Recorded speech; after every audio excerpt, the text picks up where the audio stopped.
importance. The coming weeks and months will be critical, really, to turn the momentum that's been created by you around this table, that the federal government is looking to add to translate that momentum, those ideas into action. Love is in the air. The tone going into the meeting was optimistic. Will it be the same coming out? There seems to be an appetite to talk about getting pipelines built. We have a difference of opinion about whether or not a bitumen pipeline should go in particularly the northern part of the province. And while the Prime Minister called this meeting to deal with an economic crisis, they meet under a provincial state of emergency and smoky skies as wildfires rage in northern Saskatchewan and in Manitoba. Hi there, this is a special edition of Power and Politics. I'm David Cochran, live today from Saskatoon. The Prime Minister and Premiers are still in their meeting. It is set to wrap any minute now, and we're going to take you live to the closing press conference when that starts in a little over 15 minutes from now. And then Minister Dominic LeBlanc will join us on set, and we'll talk to a number of those premiers who are at the table today, including Alberta Premier Danielle Smith. So there's a lot to get to, but first, I'm joined by a couple of familiar faces. The CBC's Catherine Cullen is the host of the House podcast, and Rob Benzie is the Queen's Park Bureau Chief for the Toronto Star. Just by sheer coincidence, we're all here in Saskatoon today, Go figure. Along with the Premiers and the Prime Minister. Catherine, you know, we were expecting to come into this to see a big push on big projects, maybe with a list of projects that have been fast-tracked. A little bit of back and forth on whether we're going to quite get that. What are your expectations? Yeah, it sounds like we might not, David. And I think then the question becomes how much was accomplished today. I mean, all the premiers I spoke to in the lead up to this said they really didn't feel like this meeting was a foregone conclusion, that it wasn't as if the Prime Minister was coming into the room with a sense, these are the done deals, that what happened in the room really mattered. I thought it was great when Susan Holt said to you last week, this is Hunger Games. We've also heard it described as Dragon's Den right there in there pitching, well, I've got a uranium mine for you.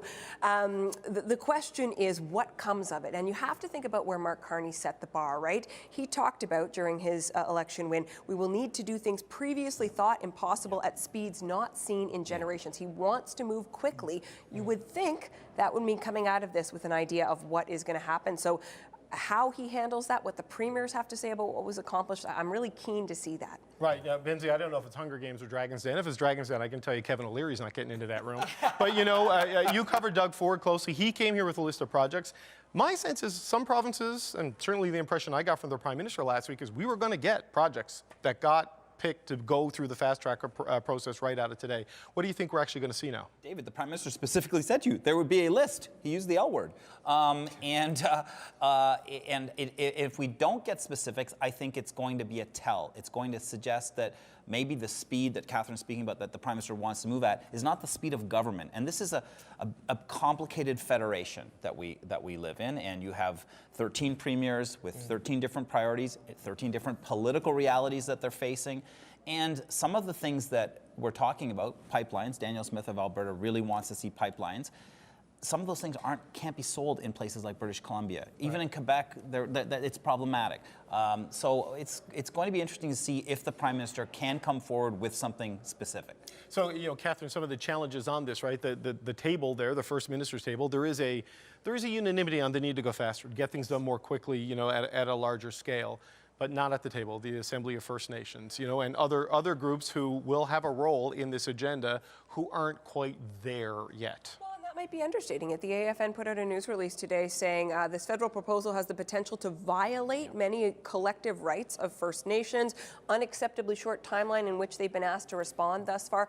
It's important to understand that Mark Carney has been trying to send signals about his willingness, his desire to work with Indigenous peoples, right? There's things like the Indigenous Loan Guarantee Program, doubling the amount of money available through that in order to bring in First Nations or other groups, get them involved in the projects, get them involved in the profits. He's talked about respecting constitutional rights, respecting UNDRIP, the UN Declaration on the Rights of Indigenous People. So he has been trying to send these sort of big picture signals, but I think now that the reality of these projects seems to be getting closer, and we know those letters went out to some Indigenous leaders last week, the pushback is starting, and that has so many implications. It has implications in terms, you know, there's been all this talk about national unity.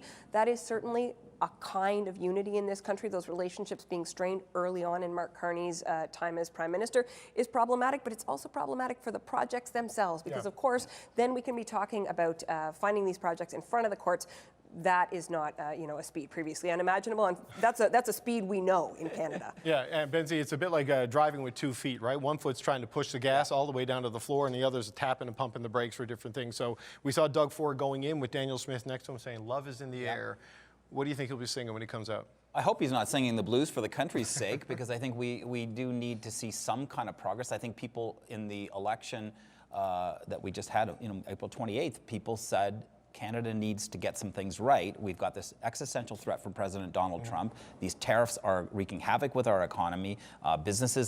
Some factories are already shuttering in Ontario temporarily, hopefully only temporarily, because of layoffs and problems with supply chains due to the tariffs and in the auto sector specifically. So I think it's going to be interesting to see if we have some detailed language. If it's just mamby-pamby, we're all in it together, yada, yada, yada. I think a lot of people are going to say, well, wait a minute, we elected you for some change and some urgency, some action. Yeah, the latest seems to be a clear set of criteria to define the projects, with the Prime Minister providing some examples of what projects might fit into that, but whether that's formal, official, green light, we don't know. Well, and worth noting, there were examples in the Liberal platform, right? So how much progress have we made in the last few weeks? Yeah, we'll see. Okay, we got to let you two go because you got to get down to the press conference. And Dominic LeBlanc will be up a little bit later and let you know he's going to fly to Washington after this because they got some stuff to talk to Howard Lutnick about with steel and aluminum tariffs 2 days away from doubling.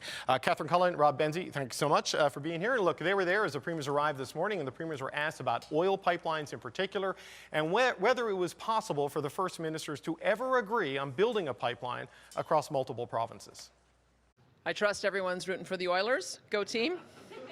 Premier, do you think everyone's rooting for your oil? Do you think you're going to get the language in the communique today that can help you get product to the Pacific Coast? I hope so. I mean, I think that there seems to be an appetite to talk about getting pipelines built so that we can get oil and gas to market. The problem is, unless we address the 9 terrible policies that have damaged investor confidence, we're not going to get the proponents coming forward with major investments.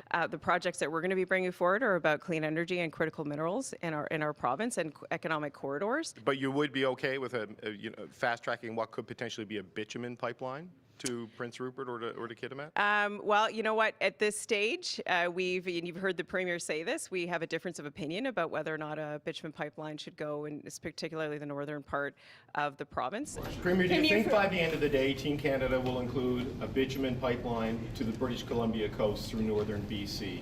Do you think that can be fast-tracked even in the absence of a proponent, given the demands and the political reality in Alberta? Well, we're going to have a discussion about it because I think it's absolutely critical. We're relying on one country, and that's the U.S. And President Trump is, he sits back and says, we don't need Canada, but he needs the 1.3 or 1.4 billion barrels of oil that we ship down there. So we want to make sure we diversify our trade around the world rather than relying on one person. Okay, I want to bring in the power panel to talk about this. Lisa Raitt is a former Conservative cabinet minister. Brad Levine is a former national campaign director for the NDP. And in Ottawa, Vandana Cotter was an advisor to former Prime Minister Justin Trudeau. And Rob Rousseau is the Canada correspondent for The Economist. It's good to see you all. Lisa, the Prime Minister, this is how different things are. They're early. He's moved up his press conference. It's supposed to start in about 6 or 7 minutes from now. Your thoughts on what the outcome might be? We know we're going to get maybe a clear sense of criteria, some examples of projects that might get fast-tracked, but not necessarily a clear list of things that are definitely 100% going ahead at a faster pace. What are your thoughts today? My thoughts are this, that it's awfully difficult to come out of a meeting like this with a list of projects that are going to go forward because you have to realize that there are certain things you got to put in place for good governance, and you have to put them in place because they may get challenged by the courts. So how you pick a process, what considerations you're given, how important it is, how timely. So I think they're taking the pace that they want to take. However, I would also say to the Carney government that you have a finite amount of time to make sure that we have a made in Canada solution to a U.S. problem. And the U.S. problem is they don't have enough oil. And I would remind everybody that at the end of World War II, in 1944, the U.S. were worried about whether or not they were going to have their ability to get oil in Alaska because it'd be cut off by Japan. There was a pipeline built in the north. It did go from Whitehorse over to the coast. And as a result, they got it built in 2 years because they were worried about World War II. In a world where we are very concerned about what is happening geopolitically, and war is being tossed around as a possibility as to what's going on, why wouldn't we want to take the decision as Canadians and figure out how to move our own oil to the West Coast as opposed to the U.S. making a decision for us in the future, because they've done it already? Brad, what are you expecting to hear based on sort of the way things have shifted throughout the day? Yeah, no kidding. Expectations are high, and I think that that's in large part, I think the Prime Minister and his team have increased the expectations coming out of here. Now, as a former practitioner, I know that you don't have a press conference early if all you've got is bad news. So that sends that's a clue right there that they're not still hammering out the consensus by which they have. You know, it's been interesting because, you know, a bitumen pipeline from Alberta to the West Coast to Tidewater has now become the new litmus test. That is, if there's agreement on a bitumen pipeline, this will be successful. But there's so many other. That's a very important, obviously, piece of infrastructure, and it's certainly one that's part of the mix. But you know, there's going to be other projects in this country that are also very, very important. I don't know why all of a sudden it's just that one particular project that seems to be the default, the proxy for whether or not today's meeting has been a success. But there's no question, just by your presence, the presence of other journalists, that this is the expectations that this is a consequential First Minister's meeting. Well, Vandana, they could have just moved it up because they've all got flights to catch, and it's tough to get back to the East Coast and places. Or it is, as Brad has suggested, they at least have agreement on a path forward, if not a specific list of projects. We don't know yet. What's your expectation of what we're going to hear? Yeah, I think I agree with a lot of what Lisa said, as well as Brad. You know, this is a meeting where, you know, you have the political meeting, and then whatever needs to happen amongst bureaucrats, deputy ministers, et cetera, that will happen afterwards to confirm things and move things across the finish line.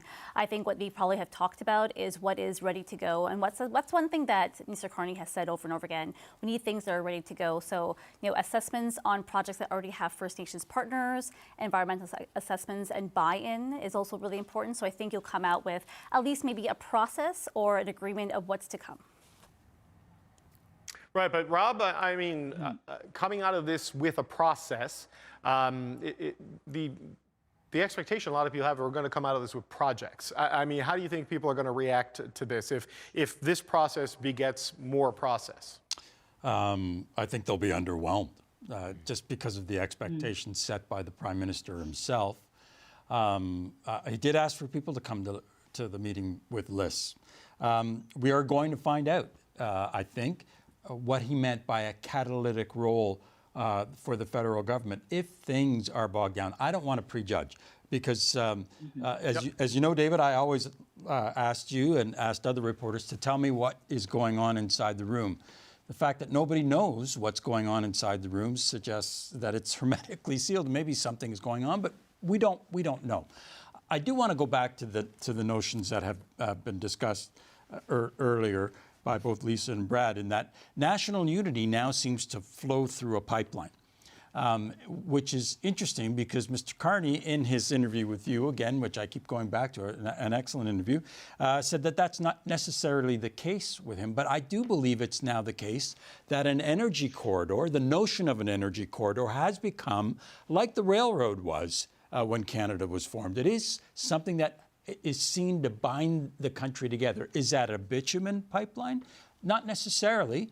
Maybe an LNG pipeline, but not necessarily. But this notion is that national unity flowing through a pipeline is one that is fraught with peril as well for a new Prime Minister. Okay, I do have some details, Rob, of what was happening inside the room. So I don't want to let down my old boss. So I will tell you. Like, everybody did sort of go around and make pitches for different projects. You know, Dom LeBlanc was at the table for the opening session. Christian Freeland was at the table for others. And they sort of went through different concepts of what it was that they wanted to see. Tim Houston from Nova Scotia, for example, pitched this idea of a deep water sort of wind farm off the coast with transmission access into the rest of Canada so they could sell things.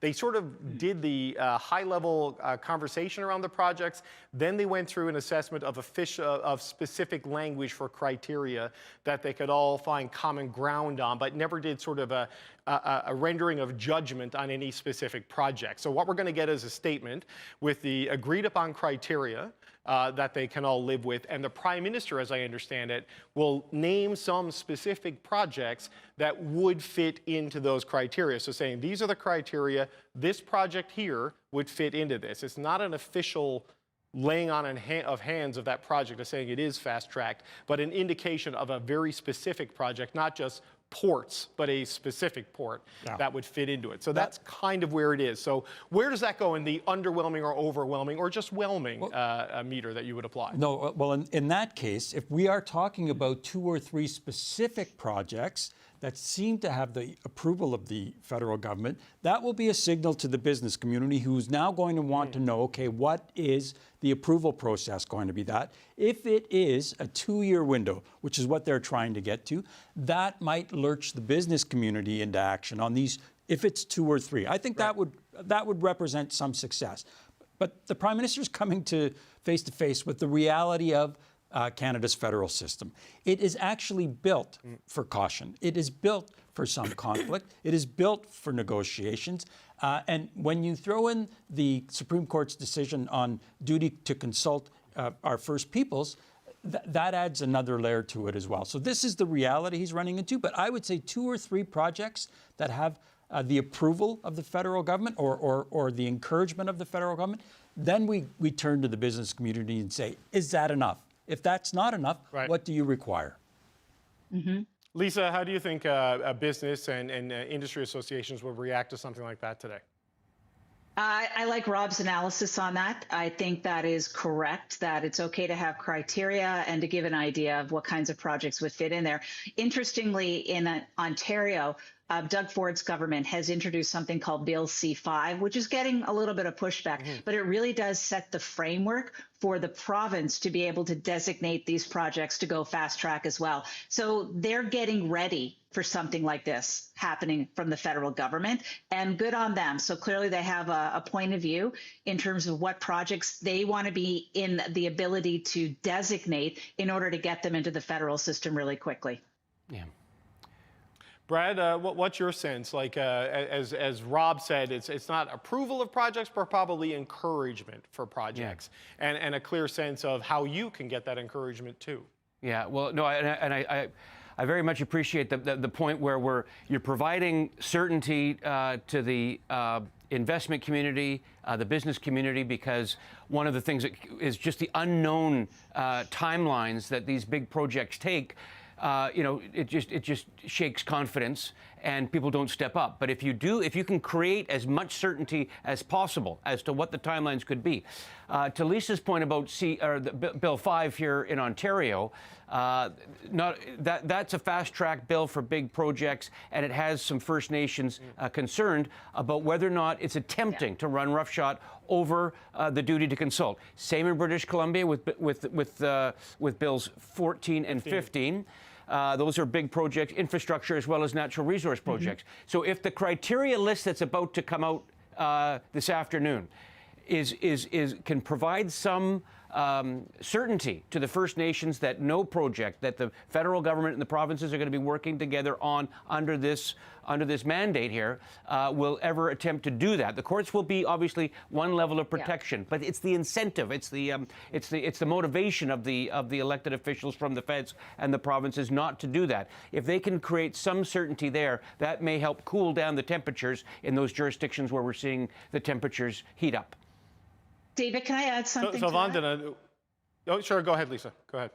I just wanted to point out that when the Prime Minister had a sit-down session with some oil executives and industry executives on Sunday morning, if I take a look at the picture, I'm pretty sure that I saw somebody there from the First Nations Major Projects Coalition.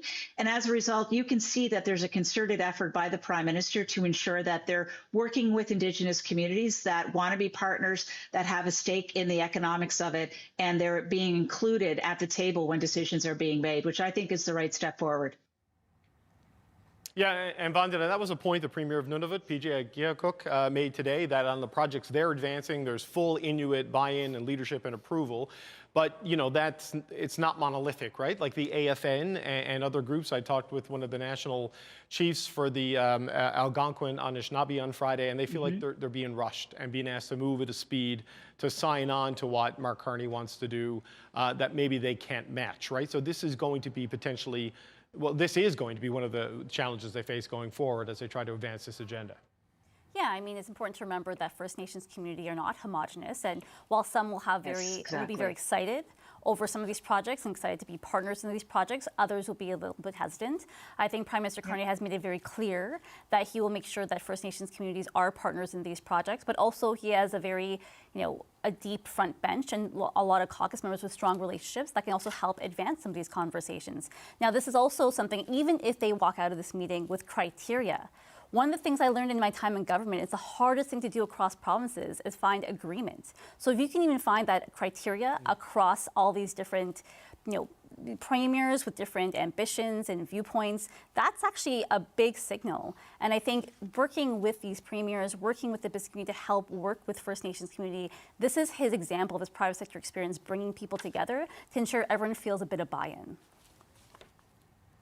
Rob, I've been trying to get a sense of whether Danielle Smith can possibly get language in this communique that will meet the very high bar she has set for her province and for her industry, especially with what is happening in Alberta at this particular moment with a certain segment of the population. And I'm not sure just now, because I think the ability to say, yes, a pipeline would be encouraged by the government with no actual active proponent, it becomes problematic, I think, for the federal government. And Alberta argues you can't get a proponent as long as C-69, the emissions cap, and other things are there. So I don't know yet what is to come there on a real potential flashpoint at this First Minister's table. Yeah, look, C-69 is a kind of a straw man. I think the Prime Minister and others, certainly in the PMO, have suggested that a project declared in the national interest would get around C-69.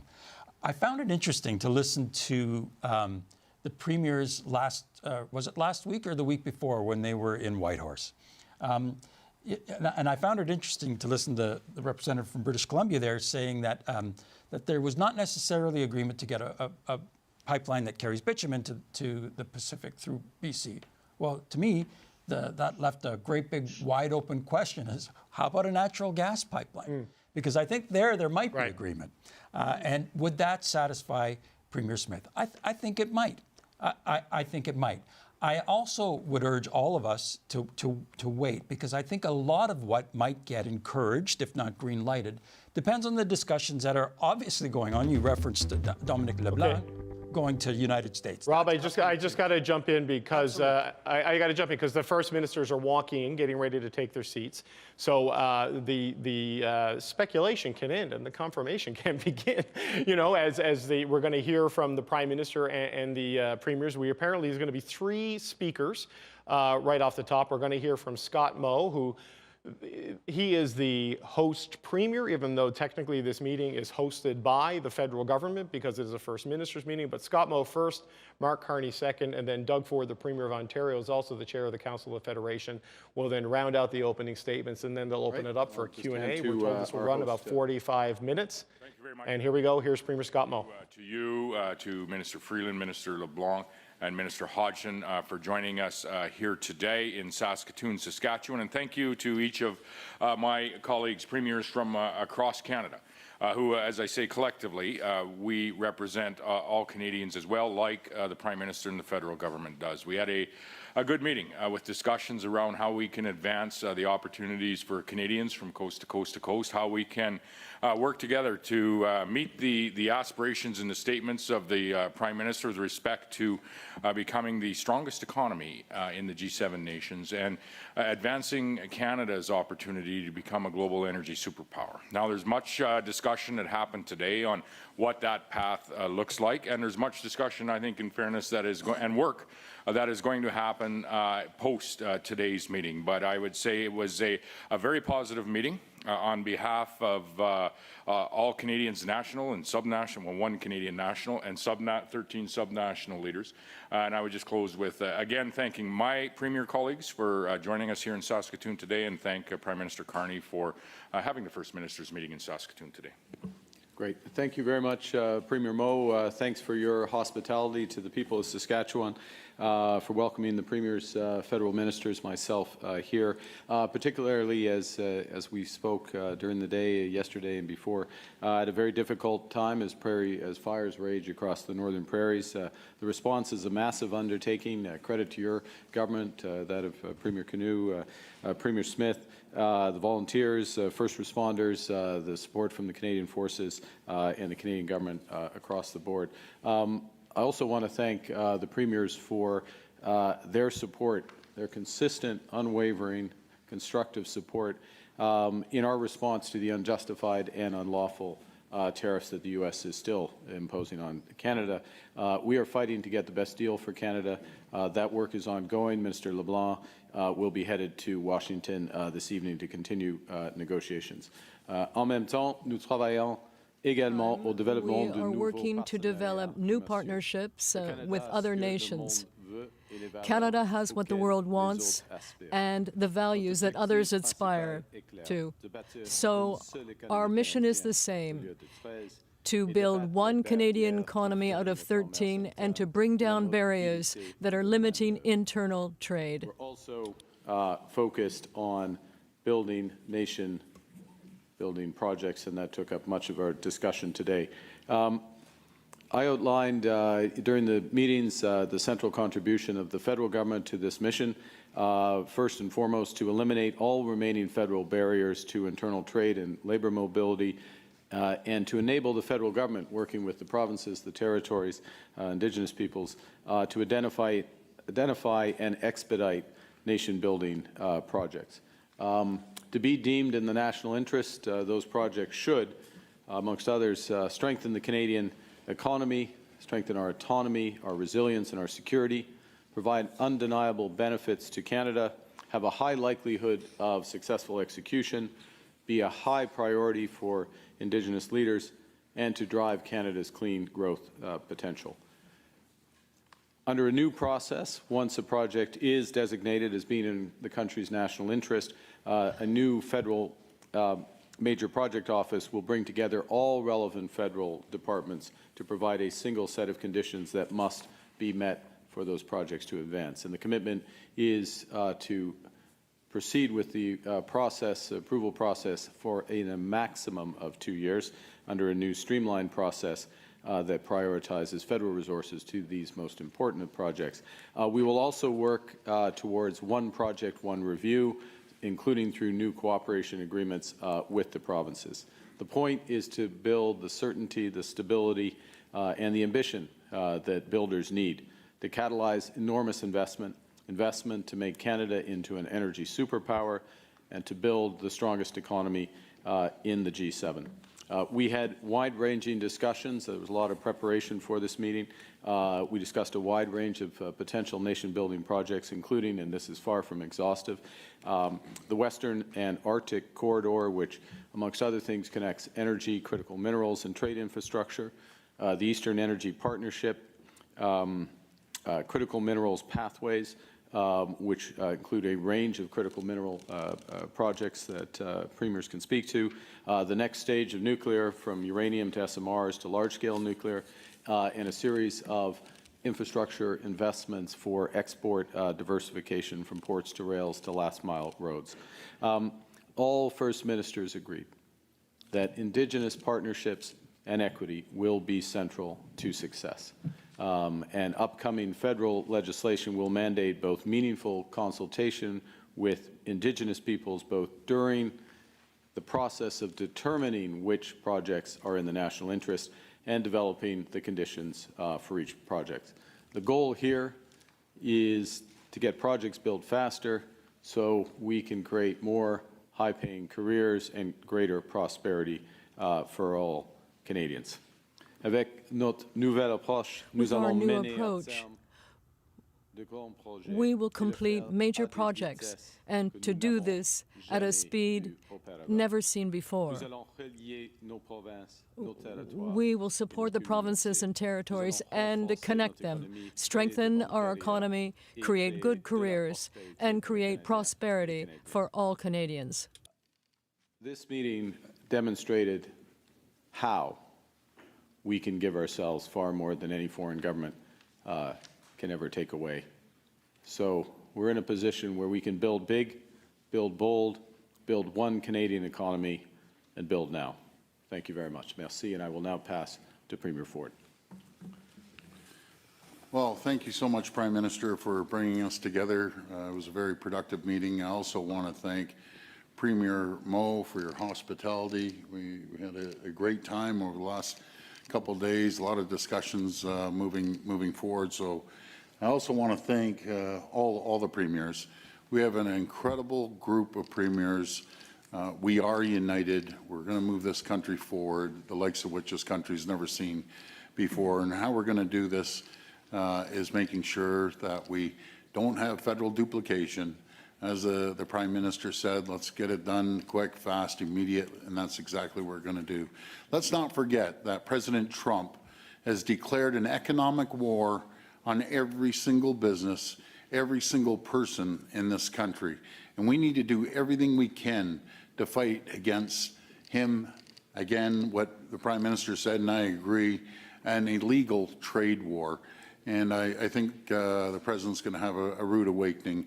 We're going to unleash our strengths, and that's be it mining, the pipelines across the country, infrastructure, roads, bridges, highways, and specifically the road to the Ring of Fire.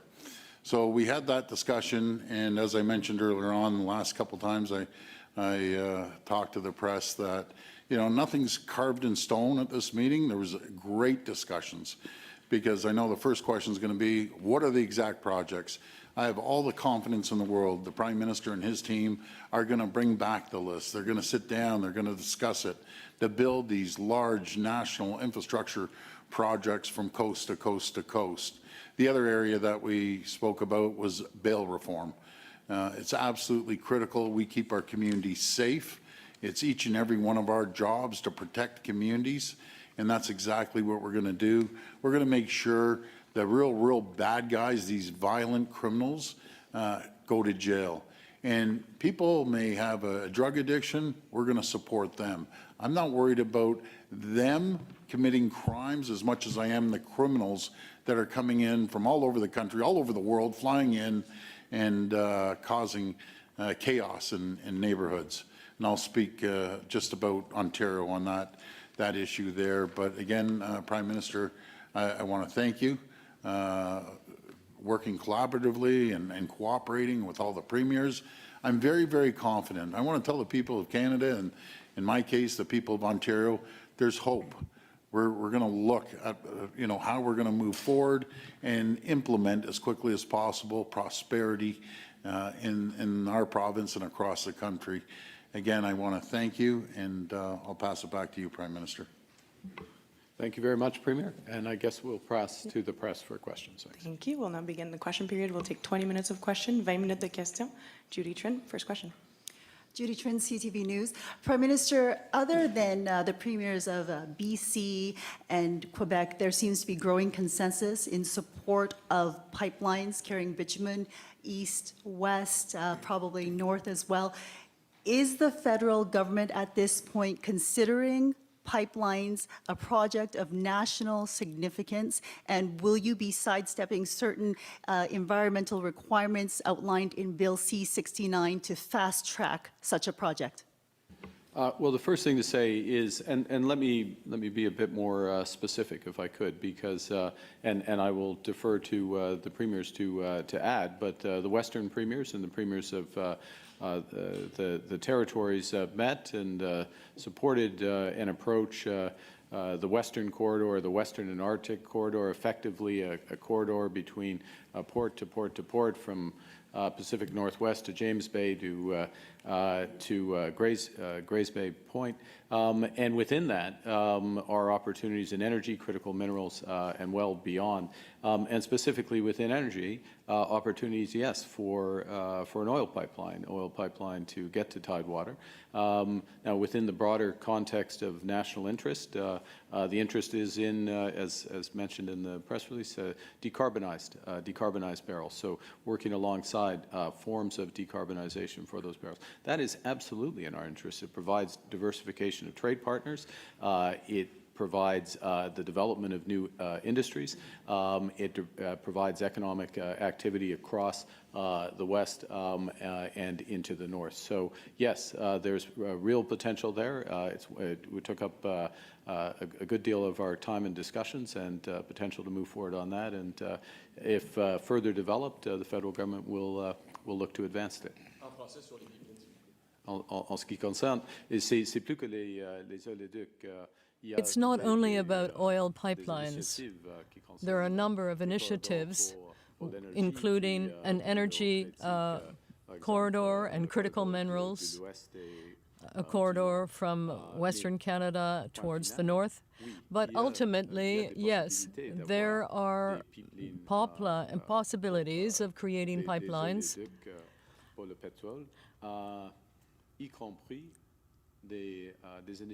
including some initiatives which involve decarbonization. Perhaps you'd like to respond. If I'm understanding correctly, Prime Minister, you are saying that you would fast-track a project involving decarbonized oil through pipelines, decarbonized energy. And is that something that, Premier Smith, that you agree with, or do you feel that we need to get the bitumen out of the ground now as soon as possible? Well, let's call it the grand bargain, that we know that there is a group of oil sands companies that have been advocating for some time for what they call the Pathways Project, that would decarbonize the production of their bitumen through the use of carbon capture, utilization, and storage, ultimately using hydroelectric or small modular nuclear to decarbonize, and then direct air capture for the last mile. I think the point I was making to the Prime Minister and my colleagues is that there's lots of ways to decarbonize, but the Pathways Project is an expensive project. It would cost anywhere from $10 to $20 billion to get built. And to make the economic case for that, having more egress with more barrels to be sold to Asia is the way to pay for it. If we had a 1 million barrel a day pipeline going to the Northwest BC coast, that would generate about $20 billion a year in revenues. And so that seems like a pretty good value proposition if both of those projects can proceed at once. Next question, prochaine question. Bonjour, M. Carney, Louis Blouin de Radio-Canada. Louis Blouin, Radio-Canada. You say that you want to build a new Canadian unity, and yet in the communiqué today, it was stated that your bill to accelerate these national projects represents a threat to their treaty rights. So why is there no Indigenous leader here today, and what will you do to rally the Indigenous leaders who will be affected by these projects? Well, I had a number of meetings with the leader of the Assembly of First Nations, including other Indigenous leaders. And we have had discussions, and there will be a consultation process with respect to the bill, of course, and any project that is going to go forward. That's very important because there must be consultations on every single project. and commitments with respect to the various considerations. So we reached an agreement with Grand Chief Woodhouse, and there will be a meeting in mid-July in Winnipeg with respect to all of these issues. Mr. Legault, I'd like to know whether you have the sense that your opposition to an electrical line between Quebec and Newfoundland is considered to be a national project, and if not, what are the options? Yes, I do have the impression that it is considered to be a project of national interest, and we signed an historic agreement, a huge agreement with Newfoundland and Labrador to enhance the capacity at Churchill Falls to build a new facility in Gull Island to carry that energy between Newfoundland and Quebec, and that is a national interest project. Yes, I fully agree with the Premier.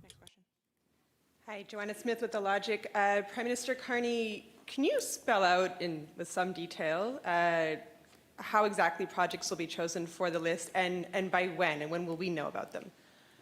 So, several things. First,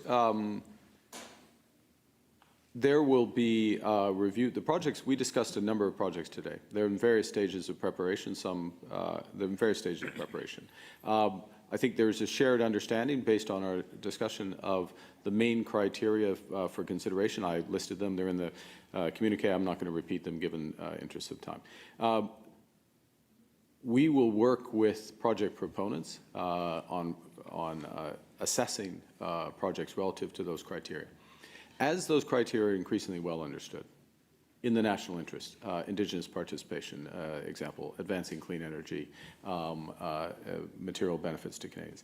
As those are increasingly well understood, building the resilience of Canada, strategic economy of Canada, autonomy of Canada, more projects will come forward. It's not like the gate doesn't come down all of a sudden. Projects will also fall by the wayside because they won't necessarily meet all those criteria. It's a living list.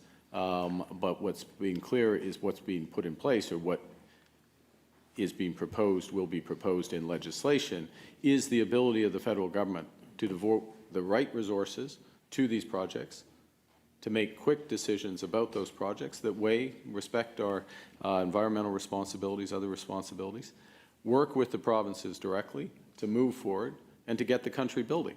That's what we're talking about. Moving the country forward, building the country. I think it says it somewhere behind me. That's what we're here for. That's what we're committed to. That's what the focus of the discussion was today. Thank you. And on another topic, the communique says the federal government committed to working urgently to remove Chinese tariffs on Canadian agriculture and seafood products. What does that work involve? Is the Canadian government prepared to lift the 100% tariffs on Chinese-made electric vehicles? The Canadian government is engaging with its Chinese counterparts, including at the ministerial level, and we'll continue those discussions. They are a top priority for us. I would just add to that, that is precisely what this will take to not only secure our market access for products like canola oil and canola meal in the long term, but to secure a more broad trading relationship with China. They are the largest they are the largest populated country in the world, and likely one of the largest economies in the world as well. The fact that the federal government is working diligently not only to have those tariffs removed, but working diligently to broaden that relationship into the future, I think is precisely what we need to do as a nation.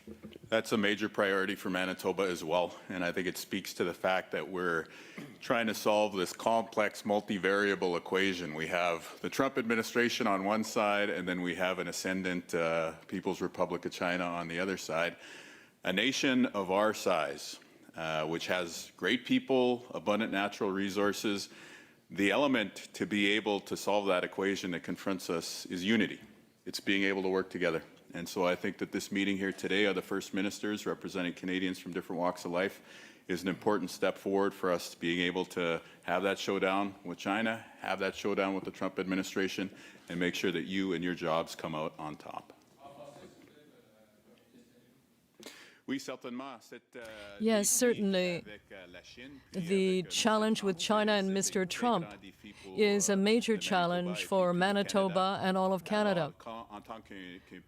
So, as a country with a wonderful people, many natural resources as well, the thing that's important to remember to face that challenge is our national unity. And today's meeting was a very important step forwards in that regard. The National Post. Prime Minister, why are you not prepared today to announce or name any specific project that you've heard from premiers that would be fast-tracked under this new approvals process? Look, well, the first thing, Stephanie, I can give you, if I may, lots of examples of those projects, which range from Grays Bay Port and Road, Churchill Port, the Pathways Alliance, Northwest Coast Oil Pipeline, Intertie Bay Nord, Ring of Fire, La Fosse du Labrador, Contrecoeur Terminal, and on. Now I've offended some of my members because we don't have enough time for me to go through all the projects. There is a long list of projects that bring the country together, diversify our markets, make us more resilient, create good jobs and growth, have very good prospects of Indigenous partnerships and beyond. Okay, so they're there. The purpose of the meeting today was to catalyze bringing projects up, getting a shared understanding of what would constitute a project of national interest, explaining the new federal approach to this, building consensus and unity, as Premier Canoe just said, and this, if I may, this is a unified group. This is a group that wants to work together and will work together to build our country. And now we move quickly from this position. The job of the federal government, our first job, is legislation. Legislation to give ourselves the ability to make this a reality. But we will very quickly move into the summer to refine that list from the list we have. I think as more private proponents become aware of the opportunity here, we're going to see more projects coming forward. Well, let me tell you, I'm going to be very blunt here. This has been the best meeting we've had in 10 years. Simple. Best meeting I've had in 7 years. And there was no expectations that the Prime Minister was going to come out and say, you get that project, you get that project. It was a great discussion. Now, we were all talking. Now it's time to put it into action. All of us are responsible. But I thought it was an incredible meeting, great communication, great collaboration, and we all walked out of that room united. And that's the most important thing. Now the Prime Minister is going to go to work, get the legislation passed, and we'll divvy it up. I described him today as Santa Claus. He's coming, and his sled was full of all sorts of stuff. Now he's taking off back to the North Pole. He's going to sort it out, and then he's going to call us. So, and we're building a short of Santa Claus is my big belly. I got to loan it to him. Well, and we're building a port at the North Pole, I think. That's right, absolutely, and critical minerals up in the North Pole. And if I could build on the example that Doug gave, I think one of the critical pieces here is the unity. So while on Christmas morning at my house, my kids are pretty excited and not fighting each other over their toys, New Brunswick is really excited to see the Eastern Energy Partnership as a priority project. And we are in full support of our colleagues in the West advancing the Western and Arctic Corridor. And we're not going to be in competition with each other, because we're in support of every province here advancing their interests in a way that we're all aware of, that we're all supportive of, and that demonstrates to Canadian the unity among Canadian premiers, the strength around this table, that we're all on the same page to build an economy that serves every Canadian from each of our positions in each of our provinces. Sorry, I want to just thank the Prime Minister for, on behalf of Northern Premiers, it's been a long time at the table asking for a focus on Arctic security. And being able to walk in here, we've always had the support of all our colleagues. Doug, as the chair at COF, has always been right behind us, Premier Ford.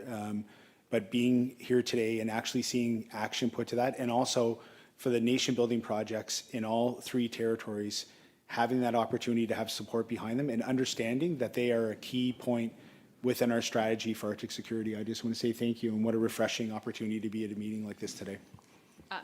There are differences of opinion around the table as to whether an oil pipeline should be a candidate to be fast-tracked without a proponent pitching one. Prime Minister, can you clarify, is the federal government prepared to say it's willing to fast-track an oil pipeline without a private sector proponent saying it wants to build one?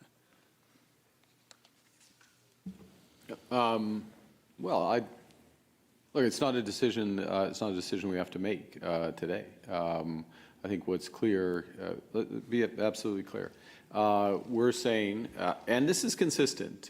This is consistent with the agreement we had as First Ministers back in March when we met in Ottawa. When we talked about energy and trade corridors. It had a little less focus because we hadn't translated that into a legislative initiative and more specifics about projects. There is an ability to build that energy infrastructure, that oil pipeline. I'm going to refer to my earlier answer and to Premier Smith's answer moments ago about a grand bargain. Decarbonizing the barrels, various ways to do that. I agree with her, and so the opportunity is there. The market is there in Asia. It is within. Last point. It is within a bigger framework that the Western premiers and the territorial premiers have come up with, which is the Western Arctic corridor. So it's much more than that, and sometimes the discussion is reduced far too much to one type of project. It's important, but the range of what we're discussing is much, much bigger than that. And if I can just finish with this is the point for the country. Our ambitions must be bigger and broader, and what we heard today, what we discussed today, was entirely consistent with that. Big, broad ambitions consistent with having the strongest economy in the G7 and being an energy superpower. Thank you. We'll have time. And what I heard from the Prime Minister is that, I mean, it's up to us to find the proponent, I think. I think if there's some certainty that a process is going to be successful in a reasonable period of time, a 2-year window, I think that there will be a proponent that will step forward. My view would be that we'll have failed at the assignment if government has to build another pipeline. That will demonstrate to us that we didn't create the conditions for private investment to come to the table. So I'm encouraged that the Prime Minister is prepared to do a 2-track process. Let's identify a project and a window and work towards identifying the ways, some of the barriers that have been in the way of the current regulatory process, at the same time as working on fixing the regulatory process so that it makes future projects easier to approve. I think the reason we have to have a fast track is because we know that there are barriers. And so if we can kickstart it and have a dual track, I think that we may be able to achieve the outcome. We'll know in a couple of months' time, hopefully, whether this new approach is going to work. But I think it's worth giving it a try. And all of that is true,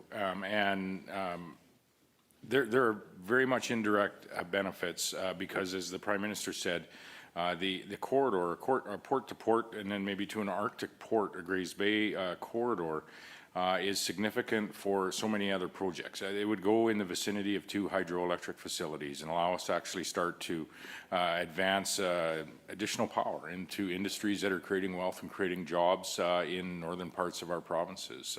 We have, potash mines that are expanding and doubling production. The largest potash mine in the world is being constructed in our province as we speak. We are going to need more rail capacity for other products, agri-food products, which are the most sustainable in the world. Our potash, which we are going to produce more of and need to get it out to countries around the world through a Pacific port or an Atlantic port. And so as we move through this discussion, the opportunities around enhancing ports like Kitimat and Prince Rupert are, tremendously valuable, not just for the discussion around energy products and oil specifically, but much beyond that to hydroelectric power, empowering the industries that are creating wealth, additional port capacity for products that we may produce in Saskatchewan, but many other provinces as well. And so this is I would say, a generational opportunity.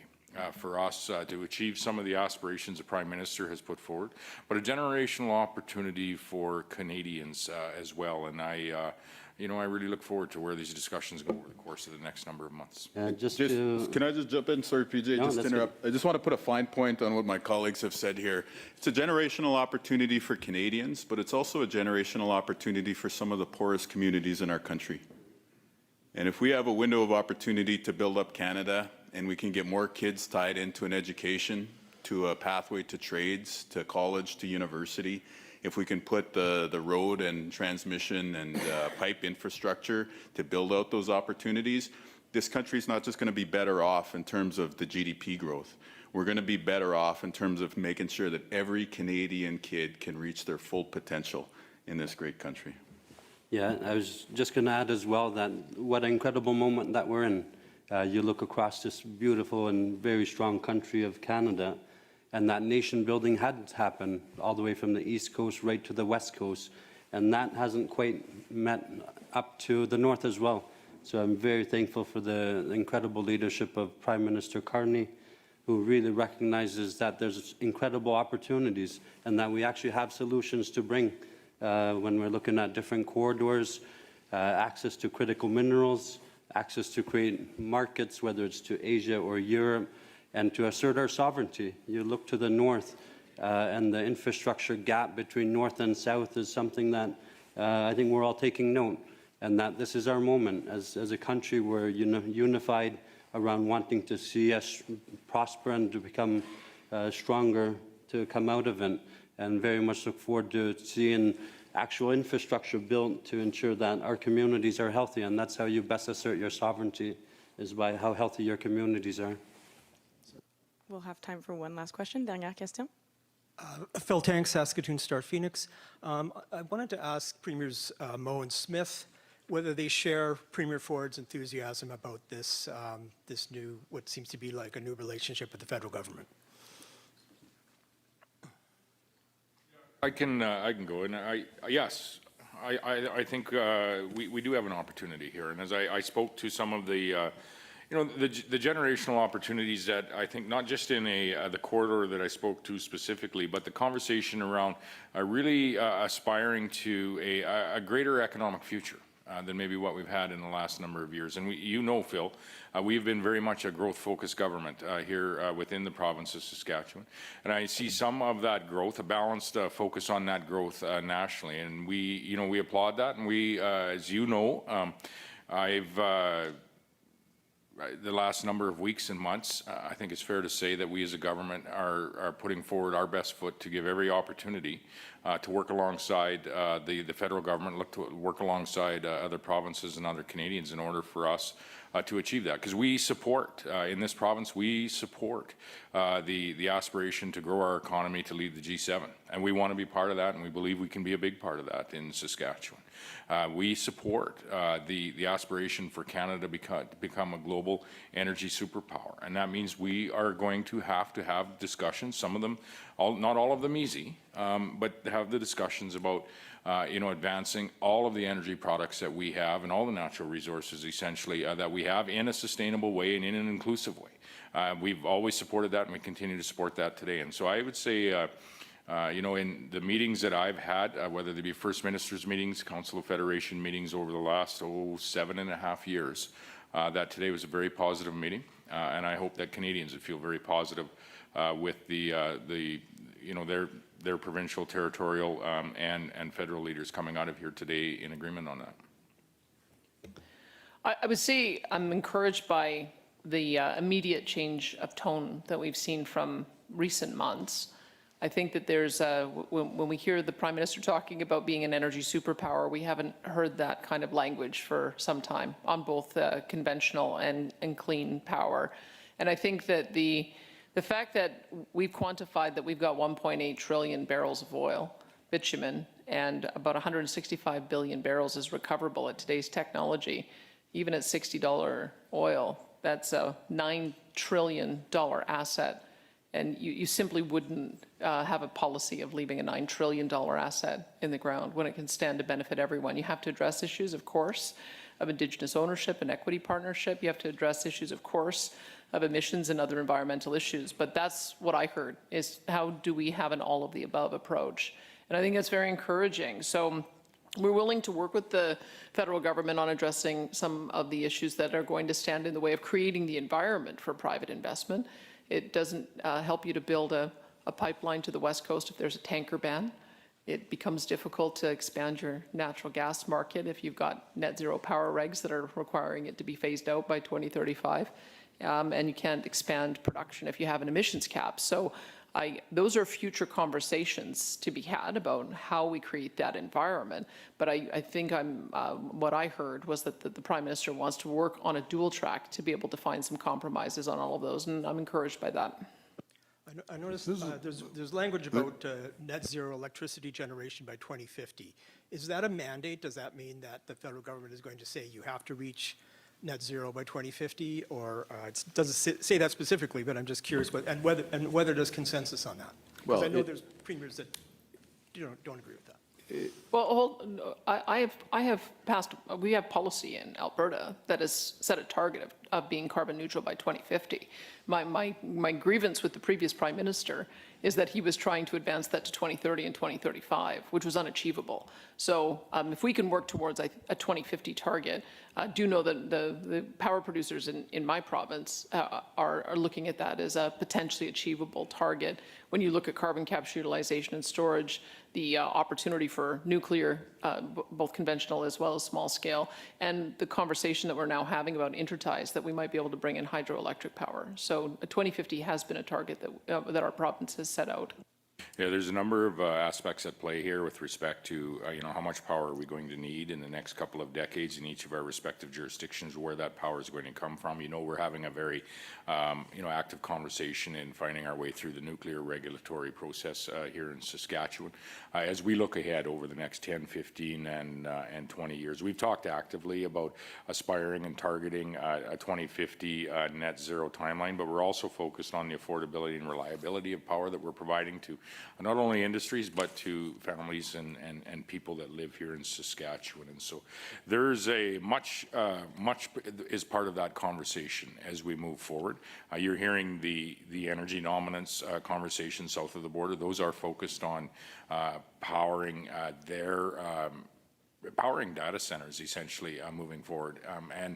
So Canada is going to be part of that increase in electricity demand, that increase in energy demand, and that's why I'm encouraged by the conversations that we're all able to have here today with respect to becoming that global energy superpower, but doing so by looking at all of the energy sources that we have, and that's what we're doing in Saskatchewan as well, but always with a mind of being environmentally sustainable and a lower carbon footprint in the future than what you have today.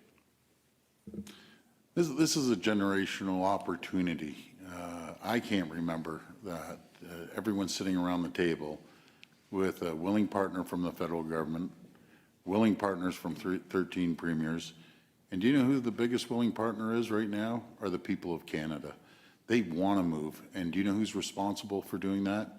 Is President Trump. When our country comes under attack from President Trump, we unite. And we're a resilient country. And everyone realizes that if we don't move, we'll be left behind. And the consequences will be 10 times worse if we just sit back and do absolutely nothing. I describe Canada, and excuse the pun, as a big, huge gold mine. Now we have to start mining the gold, getting it out there.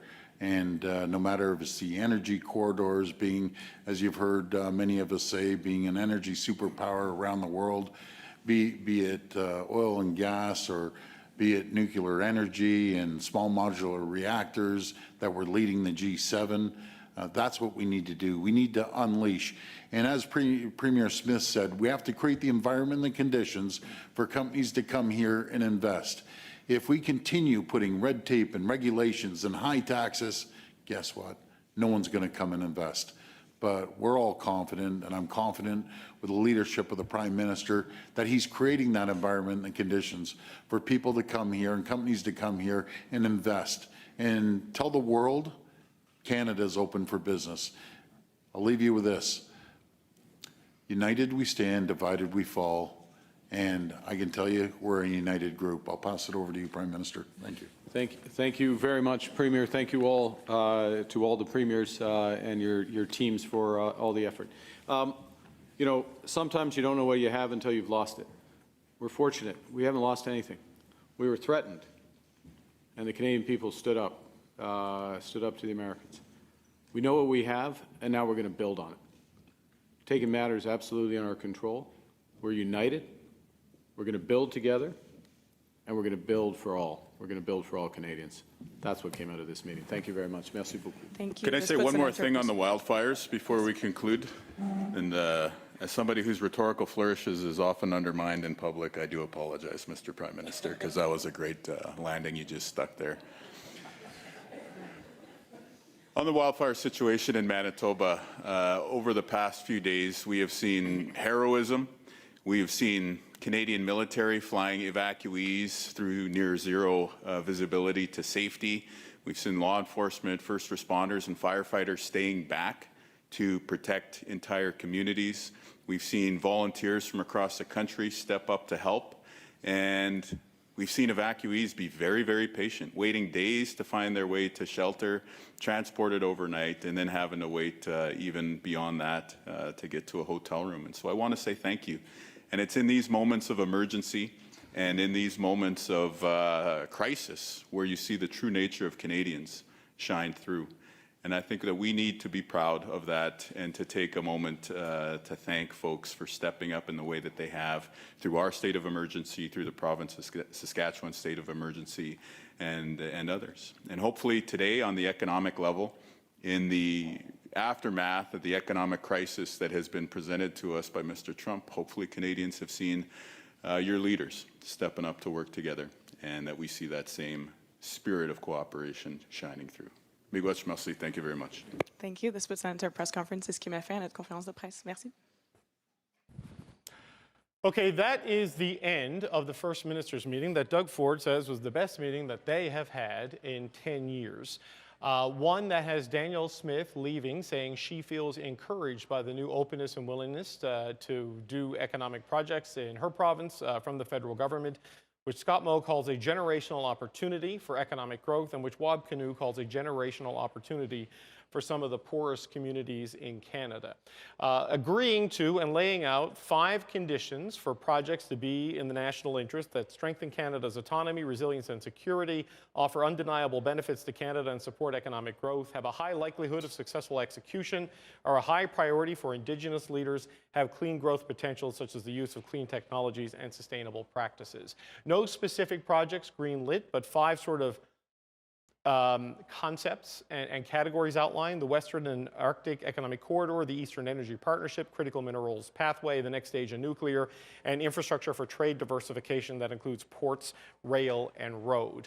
One issue the Premiers and the Prime Minister were confronted with was the lack of Indigenous participation at this meeting and the skepticism coming from some groups on this fast pace for development. The Prime Minister saying that will be addressed, at least in part, at a July meeting with the AFN and their National Chief, Cindy Woodhouse. Neepanak. We're going to bring in the power panel that we're listening in on this, Rob Russo, Vanda Nakata, Lisa Raitt, and Brad Levine. Rob, you were talking before I interrupted you to go to that. I mean, where do you think they landed in terms of offering certainty and encouragement to industry that it's worth the time and the effort and the money to try to get a project through? At the risk of a premature political evaluation, I would say that this was a success and not really where a lot of us saw it going, but here are the words that I heard come out of the Prime Minister's mouth. Yes to an oil pipeline to Tidewater. Real potential there. And then I heard it described as one that needs to be decarbonized. And I heard Danielle Smith, the Premier of Alberta, who has lowered the threshold for a referendum on secession from Alberta if that could happen, if some of her demands weren't met, call this a grand bargain and outline what the grand bargain looks like. In effect, a pipeline to Tidewater in exchange for decarbonized oil, either through carbon capture and storage or through other things. That's an achievement. I think that that's a real achievement. And it's not a specific pipeline, but now they have something that they're going to go to the business community with, the investment community. As Danielle Smith said, if they can't get the business community interested in this, then it's their failure. I would call this a success, a successful first step anyway. Okay. Yes, decarbonized oil means essentially zero emissions at the production end. Downstream emissions, obviously a very different thing. This would be the upstream thing. I want to try to get everybody in at least once because some premiers and stuff are going to start coming here to the set. So Lisa, what's your takeaway from what we just heard there? A happy First Minister's meeting, which is not what we always see, but what's your top-level takeaway? Well, I'm happy as a Canadian. I loved seeing the unanimity up there. I was really happy to hear from Premier Smith refer to the grand bargain. I think that makes a lot of sense. So I'm all positive on it. Let's hope that they keep up this enthusiasm and positivity as they go through the more difficult parts of execution. I specifically think that the combination of Pathways project and a pipeline is extremely attractive. And that's where you're going to see whether or not industry is coming to the table, because the cost associated with decarbonizing is very significant, but it does need, as Premier Smith said, the market on the other side. So if you're allowed to sell 1 million barrels of oil, then suddenly the metrics and the economics will work out. Vandana, what are your thoughts? Well, as far as FMM meetings go, that is exactly how you'd want it to end up. I mean, it sounded like everyone was positive, and Prime Minister Carney sounded like a wartime prime minister, as well as a number of premiers across him. It sounded like they're united. And I think what was important, too, is that for Canadians to see that. And I think so much fear came from Donald Trump. Can Canada manage through this? Can we get through this? And I think people will feel very confident with this, as well as any industry partners that we may want to bring in.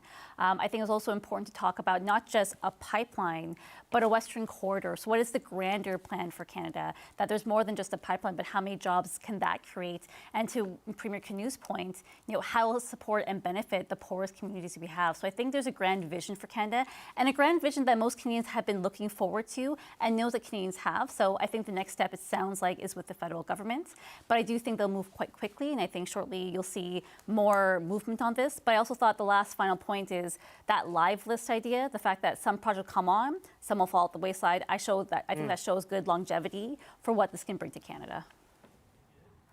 Yeah, Brad, it gives a clear sense of the thresholds you need to meet if you want to get to this 2-year approval, from the federal government. I mean, what are your thoughts on that, the idea of the list evolving and living? Your thoughts there? Yeah.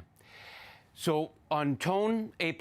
I agree with everyone who said that was refreshing to hear the kind of the widespread good vibes coming out of that. Now, as for the criteria, you can't be too specific, otherwise you're going to lose people along the way. But they are generally, they're fairly vague. Let's be fair. Like those are pretty. I think it's going to be in the eyes of the interpreter here as to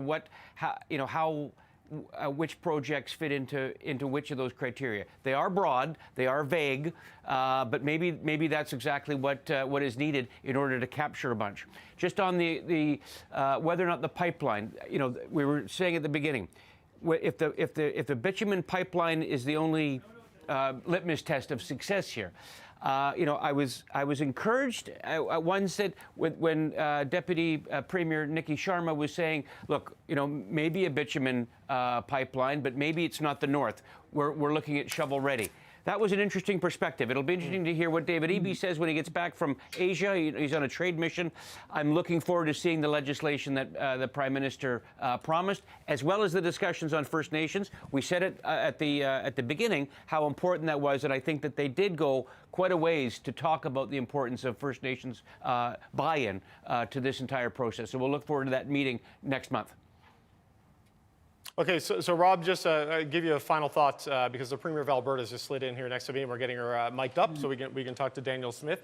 The pace and speed rhetoric of the Prime Minister leading into now, no greenlit officially projects, no here is the initial list of things that are absolutely going to go in this fast track process. Is this moving at a speed that you think will satisfy some of his critics there? Yeah, he's now booking meetings into July, so very little time on the dock for the Prime Minister, it seems, this summer. Suggesting that he's determined to go ahead. And as Brad said, you cannot do this without First Nations, not just consulting them, but making them partners. They have to be your partners. So I'll be looking forward to that and to the results of the meetings he has with First Peoples in July. Okay, I want to thank the Power Panel for sticking around. Rob Rousseau, Vonda Nakata, Lisa Wright, and Brad Levine. Thanks so much, gang, and we'll talk to you again next week. Because joining me here now on the set, here live in Saskatoon, the First Minister's meeting, is Daniel Smith, the Premier of Alberta. Premier, it's good to see you again. Hi, Thanks David. for being here. You said you were encouraged. I don't know if I've seen you say that after many meetings you've had with the federal government in your time as Premier of Alberta. I haven't heard a Prime Minister say we want to build a bitumen pipeline to the northwest coast in a long time. And so I think that the fact that we have a change of tone and a change of direction from this Prime Minister is very encouraging. And he seems to be open to having a dual track where he wants to identify specific projects that have a reasonable likelihood of getting built, as well as have a very strong national interest profile to them. So I think we can make that case. But I've also said that from our perspective, we want the private sector building pipelines. And we have to create an environment where the private sector feels confidence that they can initiate a process and then get it approved and completed in a reasonable period of time. So that's going to require us to look at some changes in regulations and laws. And I think he's going to, it seemed to me that he's prepared to do a dual track on that. He said a couple of things here. First of all, I want to look at the communique because there is the reference to clean and conventional energy projects, and conventional energy is the shorthand the Prime Minister has used. And people have criticized him for avoiding the phrase oil and gas, but it's right there. You know, he talks about critical minerals and decarbonized Canadian oil and gas by pipelines, plural, supported by the private sector. Does that necessarily mean to Prince Rupert or to Kitimat, could this be further expansion of TMX, for example, to reduce risk up in that area of British Columbia, but, you know, get around the tanker ban and just boost capacity? Do you care about the route as long as it gets you to the market you want? I think it's important for it to be a route that goes to the northwest BC coast, because when you look at what the value proposition was for Northern Gateway, and keep in mind at the time it was only a 595,000 barrel a day project, it would have generated $72 billion worth of benefit for provinces and I think $59 billion worth of revenue for the federal government. These are extraordinary projects. So yes, you can get incremental barrels out of our existing pipelines, and we should do that too. But if you want to have a major impact of expanding new markets in the markets that want us, Korea, Japan and elsewhere, then you need to have a major new bitumen pipeline. And if you want to be able to pay for the decarbonization project, which is the Pathways project, you do need to have a new source of revenue to be able to do that. And that means a new significant egress option with a pipeline. So when you talk about a decarbonized Canadian oil and gas, that will seem like a contradiction to a lot of people because, you know, the downstream of burning of any barrel of oil or natural gas does create emissions. So they cannot be completely decarbonized at its end use. But at the front end, it's cleaner energy at the production sites. It's carbon capture. These are big investments. Do you think there's private sector companies out there right now who are willing to meet this standard in order to get in the pipeline for a pipeline? Well, yes. I mean, I was supportive of this because it really was industry who was leading it. So there are 6 major players in the Pathways project. Some of the biggest names you'll recognize, CNRL and Cenovus, Meg and Suncor, Imperial. And they have put forward this proposal that they would have a track where they not only develop carbon capture and utilization facilities, but then also look at decarbonizing through either bringing in small modular reactors, or if we get interties coming from British Columbia and from Manitoba, potentially hydroelectric power. And then that last mile is direct air capture. And so we've already had success with carbon engineering. They developed direct air capture. We've got a direct air capture program in Innisfail. And so I think that will be the other way that you're able to address the issue of emissions, by being able to offset them.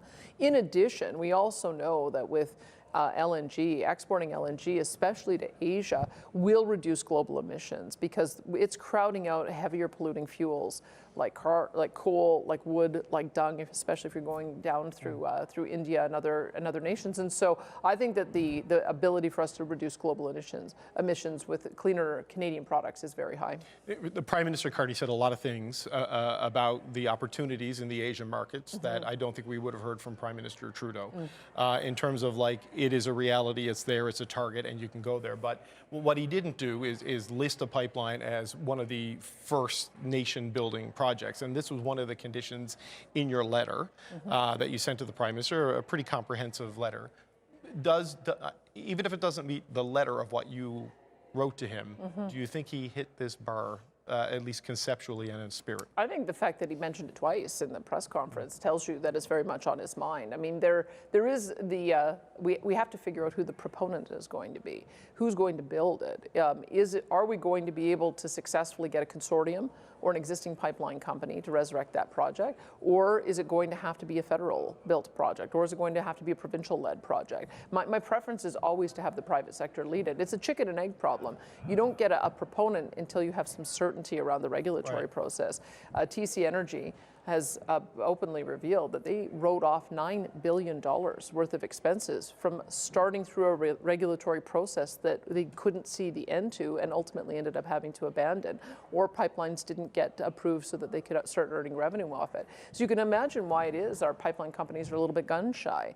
They want to make sure that they know that once they begin and they go down the process, that it's going to be successful. So I think the Prime Minister still has some work to do, especially with the 9 policies that we know are creating that uncertainty in the investment climate.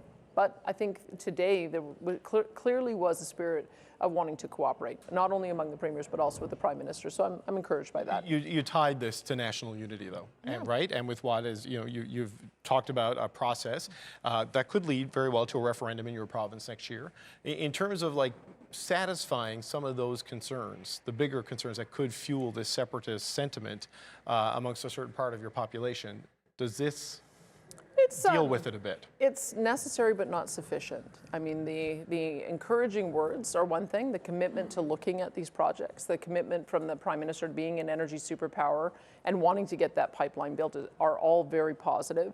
But I think we will know once we see the legislation that comes out and once we see how quickly he's able to move on making some of the changes that we need. That is what I'm going to gauge. I tried for 2.5 years to get to some level of accommodation with the former Prime Minister. I feel like we're already further ahead than I was in those 2.5 years. So I want to be optimistic about it, but I'll be frank, there is still some more work to do. Because if we don't see either a major repeal or rewrite of those 9 terrible laws, it isn't going to do enough to change the environment to encourage private sector investment. So it has to be both. But, as a final point, I mean, I don't know if they're going to repeal their legislative agenda. 8.5 million people voted for the Liberals knowing this was what was in their policy book and the laws of the land. And there is a big constituency in Canada who want these sort of environmental measures. But the flexibility that was offered, at least conceptually, in your private meeting with the Prime Minister, as I understand it, and, it's certainly in the public comments today, I mean, does that not offer you a way to navigate some of the challenges that exist in the existing laws? I interpret the election results a bit differently than that. I think that the Liberals were facing wipeout because of the terrible policies that they put in place, because of the pushback that they got on their green agenda, and the fact that the very first action the Prime Minister took was to repeal the carbon tax demonstrates that they have gone too far. So the question, I don't think he had any time to repeal those laws because he never got into the Parliament. Now there is an opportunity for him to have that discussion. But did he indicate to you he intends to do that? It doesn't seem like it in my conversations with his officials. I can tell you there's no way to have a bitumen pipeline going to the Northwest Coast without repealing the tanker ban in some way. Like, they're mutually exclusive. And so the fact that he mentioned that a couple of times suggests to me that there will be some kind of accommodation. I don't know what that looks like yet, but we're going to work with them in a spirit of goodwill to try to get there. I think the fact that you saw all of the premiers today sign off on a communique that involved conventional fuels, oil and gas, pipelines mentioned specifically. Right. I think that's a real sea change from where we were 6 months ago. It's a different First Minister's table. Premier Daniel Smith, we always appreciate the time. We've got to let you go. We've got to check in with the president. We're going to bring in one of your colleagues. So awesome. Thanks for being here. All right, that's Alberta Premier Daniel Smith. Well, Prime Minister Mark Carney just wrapped his meeting with Canada's premiers, where he laid out the federal government's plan to get the ball rolling on their major projects. More projects will come forward. It's not like the gate doesn't come down all of a sudden. Projects will also fall by the wayside because they won't necessarily meet all those criteria. It's a living list, but what's being clear is what's being put in place, or what is being proposed will be proposed in legislation, is the ability of the federal government to devote the right resources to these projects, to make quick decisions about those projects that respect our environmental responsibilities, other responsibilities, work with the provinces directly to move forward and to get the country building. Okay, that was Prime Minister Mark Carney outlining his plan to get the country building major projects. Sitting at that table with him was Tim Houston, the Premier of Nova Scotia, and now he's sitting at the table here with me. Premier, it's good to see you. Thanks for having me. It seems like only 24 hours ago we were getting off the plane together from Toronto to Saskatoon. I mean, are you as optimistic as Doug Ford and as Scott Moe? I mean, the rhetoric and the discussion about a generational opportunity is not the sort of thing I've seen at a First Minister's meeting in a long time. It was incredibly positive. It was a really good meeting, actually. Certainly the best one that I've been in as a Premier with First Ministers. But look, the Prime Minister is talking about Canada as an energy superpower. That's pretty it's pretty easy to get behind that. Talking about making Canada the strongest economy in the G7. I mean, who can't get behind that? So we have every opportunity to be an energy superpower. We have every opportunity to be the strongest economy in the G7, and we're all pointed in that direction. So I'm incredibly optimistic right now. How do you go, though, from turning that from rhetoric into reality, right? Because promises and projects, there's a big path between those two things. Yeah, I think, you know, the Prime Minister kind of laid out a path where they have to pass their legislation, you know, hopefully over the next few weeks, hopefully they'll get support in the House of Commons to pass that. And then they'll kind of zero in on really putting some meat on the bones on some of the projects. But in Nova Scotia, we're ready to go. I mean, we're incredibly excited about the offshore wind potential we have. We can generate a lot of energy offshore. We haven't really seen a path to realizing that because there was no path to market. But with the federal government investment in transmission, that's what we were talking about today, and asking the federal government to support an Eastern Energy Partnership, which would connect our regional grids to really what we would call the energy economy. It opens up the potential for our offshore wind, and that is billions. It's tens of billions of dollars of investment, and that's very real. That investment has been held at bay because the infrastructure hasn't been there. So listen, to hear the Prime Minister talking about investing in infrastructure, investing in big projects, that just sounds like potential to me, and I'm incredibly optimistic about the future. So let's just, if we can get a bit more granular on the Eastern Energy Partnership, because it's kind of a new concept, I think, that builds on old concepts. I know you talked about the offshore wind potential. You want to do the offshore wind farms with subsea cables, I guess, bringing the power onshore. Is it then, what, just a big build out of the grid in the maritime provinces? Does it bring in Quebec? Does it bring in Newfoundland and Labrador? How far does it go? Yeah, so it would, all of those things. Okay. It would bring in Newfoundland. It would strengthen the connections to Prince Edward Island, and then you know, we'll let the engineers figure out the exact route, but you know, most likely an overland route through New Brunswick and connecting into Hydro-Quebec, into Ontario, and onto markets. So there's huge. So do you want to sell to Canadian markets or American markets, both? How do you see, where do you see the energy going? Wherever the price is best. All right. But I mean, there's huge demand for energy, certainly in other parts of Canada, and even in Nova Scotia. I mean, our own. So just for order of magnitude, we believe we can create 40 gigawatts of wind energy offshore in Nova Scotia. 40 gigawatts. Nova Scotia uses 2. Canada uses about 150. So this is almost a third of the energy of Canada that Canada uses. So it's a very big number, but there are big demands for energy, and certainly in New England, even across the rest of Canada. But our own domestic consumption in Nova Scotia, where we use 2 gigawatts now, that will increase. You know, when we increase industrial activity, maybe data centers. You know, there's all kinds of. When you have a clean, green, reliable energy, it's not going to be depleted. It's going to be there, and it can really change the economic future of Nova Scotia. And the discussion today was about you know, the federal government supporting a path to market so we can actually sell it, and that opens a lot of doors for a lot of industries. Right. So, but there's a big price tag that comes to something like this, and as you well know, one of the challenges I think in your province is as you've built out more of a shifted away from coal in Nova Scotia and built transmission capacity that gets bundled into what ratepayers pay. How do you see something this large working? Is it largely through the federal government? You know, finding a way through their balance sheet to protect ratepayers from having to pick up the cost of these transmission to markets? Affordability and rate stability, these are you know, front and center all the time. But I think we'd be looking for, you know, the federal government to support us on a pathway. You know, it could be a national energy corridor with those transmission lines, and these are mostly cables for our wind energy. But look for the federal government to support that. Hopefully invest, sure, but I have to tell you that the private capital that is lined up to invest in the offshore is very significant, and the benefit of renewables like this with wind is we can offer rate stability for it could be a 15-year power purchase agreement, it could be maybe a 20-year power purchase agreement. So I know that the prices, we're super sensitive on the price and what people can afford. But at the same time, the fluctuations, the highs and lows on the cost of energy are just debilitating for people, but also for companies and industry and job creation. So we're just excited about this wind is there. It's blowing. It's the strongest wind speeds in the world are offshore in Nova Scotia.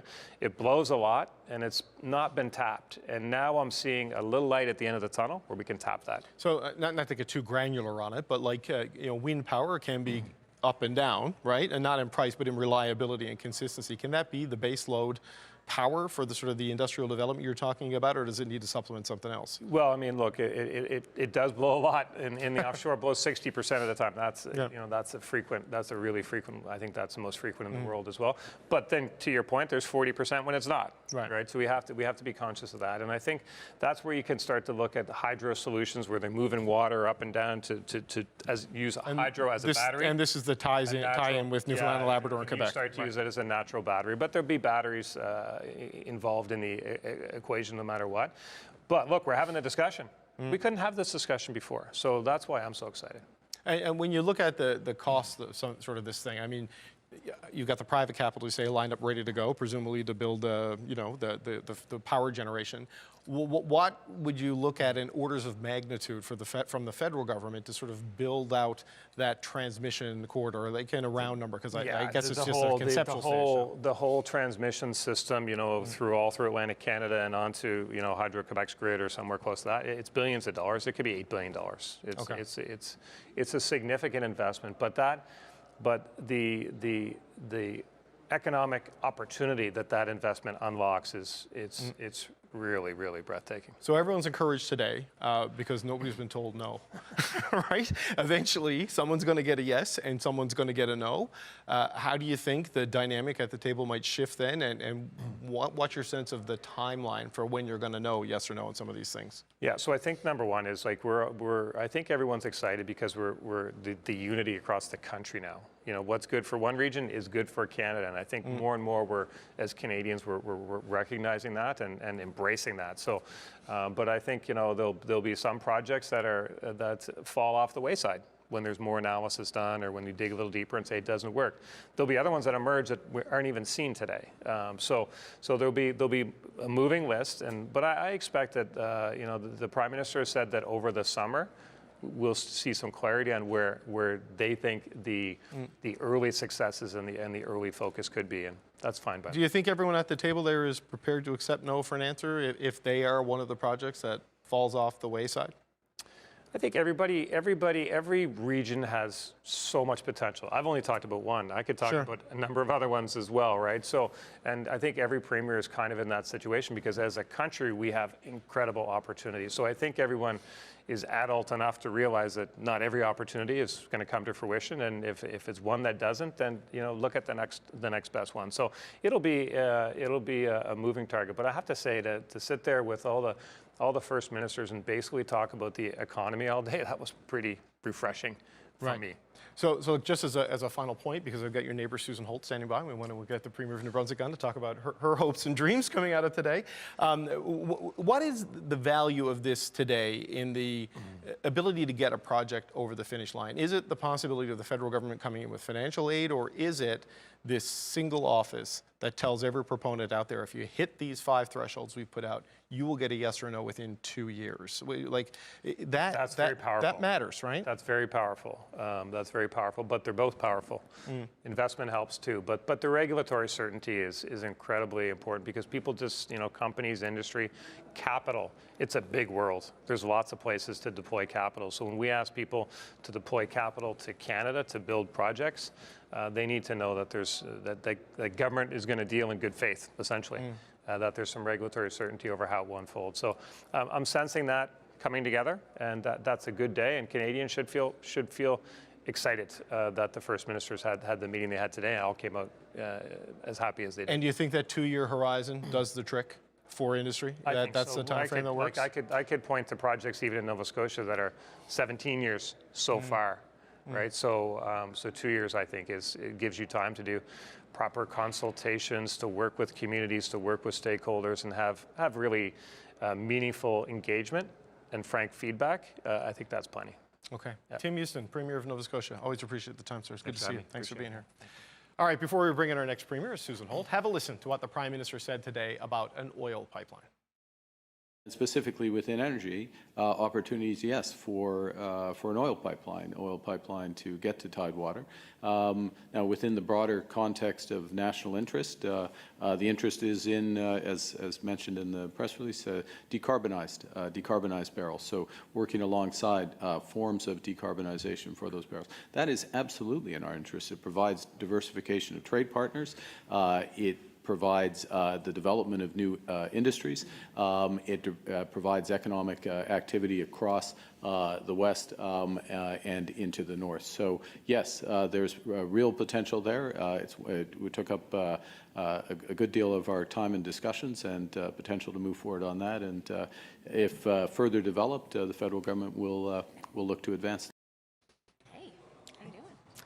All right, that was Prime Minister Mark Carney at the closing press conference of the First Minister's meeting here in Saskatoon. One of the people who was there was New Brunswick Premier Susan Holt, and she's joining me here now. Premier, it's good to see you again. Thanks for being here. See you too. You know, when we talked Friday, you said today might be like the Hunger Games. I know you were kind of joking, but the Hunger Games didn't end like that press conference. I mean, what's your sense? How would you describe it now that you've gone through the process of the mood in there and where you are in terms of advancing things? Oh, I think the mood was really good. You could probably tell that in the press conference, that premiers are coming away with a sense that this government both has heard us, the opportunities for collaboration are there, and the government is ready to act in ways that align certainly with what New Brunswick is trying to advance. So as far as I'm concerned, New Brunswick's interests are well represented in the strategy of this federal government, and we're going to have a key role to play in making Canada's economy the strongest in the G7. So you've spelled out sort of the 5 kind of principles behind what you need to hit to qualify as one of these nation-building projects. They gave some example of the things that, you know, would qualify. Next stage of nuclear matters to you. Trade diversification, infrastructure definitely matters to you.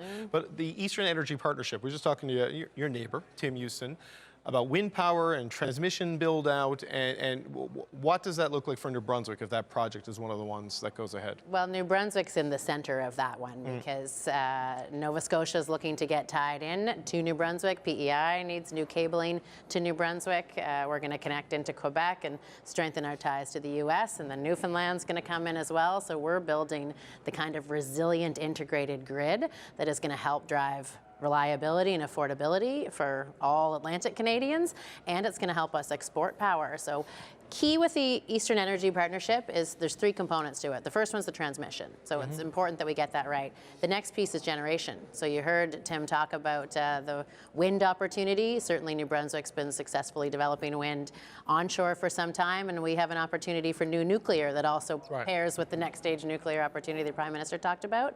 And then there's energy infrastructure that we're also looking to have as part of the partnership that's going to connect us to Quebec in new ways, and it's going to allow us to build industry who will know they have access to reliable, competitively priced power. I'm old enough to remember, though, when the Atlantic Loop was going to do all of these things, and the Canadian Infrastructure Bank was going to be involved. This, with the addition of the offshore wind from Nova Scotia, feels a lot like that project that failed to go ahead for a bunch of reasons. So why is it now suddenly a nation-building project of national interest? Well, they're very similar, and actually one of the reasons why I think it works well now is a lot of the pre-work had been done. So some of the investigation of where interties could happen and how it could get built out has already been done, and certainly the Prime Minister is keen to see things move fast. I'm keen to see things move fast. So we could build off the work on Atlantic Loop. It's slightly different. The connection points are different coming from Newfoundland through Quebec. The concept, though, seems very similar. The concept is similar, but then there's the key piece of generation. Like we're talking about how do we get the new wind from PEI in, how do we get new nuclear from New Brunswick in, how do we build the kind of stabilized environment that gives us good firm power rates and lets us meet the U.S.'s needs as well.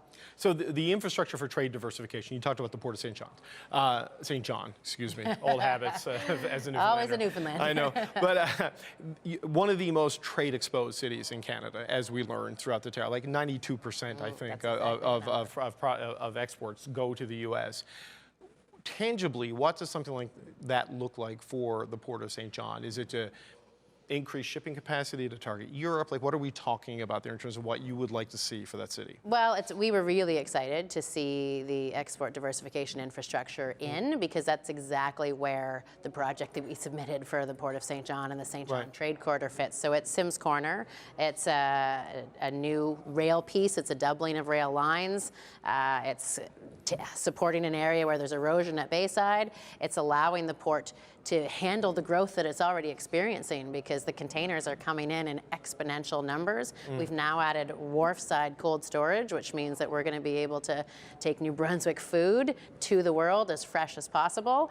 And so there's about a $295 million project there to ensure that the port, which already sends goods like potash to Saskatchewan, goods to Vancouver from the port, it makes sure that that linkage is reliable and is moving quickly and isn't the bottleneck that it is today. So look, it was very clear there was a different tone there, right? Like, often the first ministers have been coming together a lot over the last number of years, mostly because of crisis, responding to either COVID or whatever happened with Donald Trump and these sort of external challenges.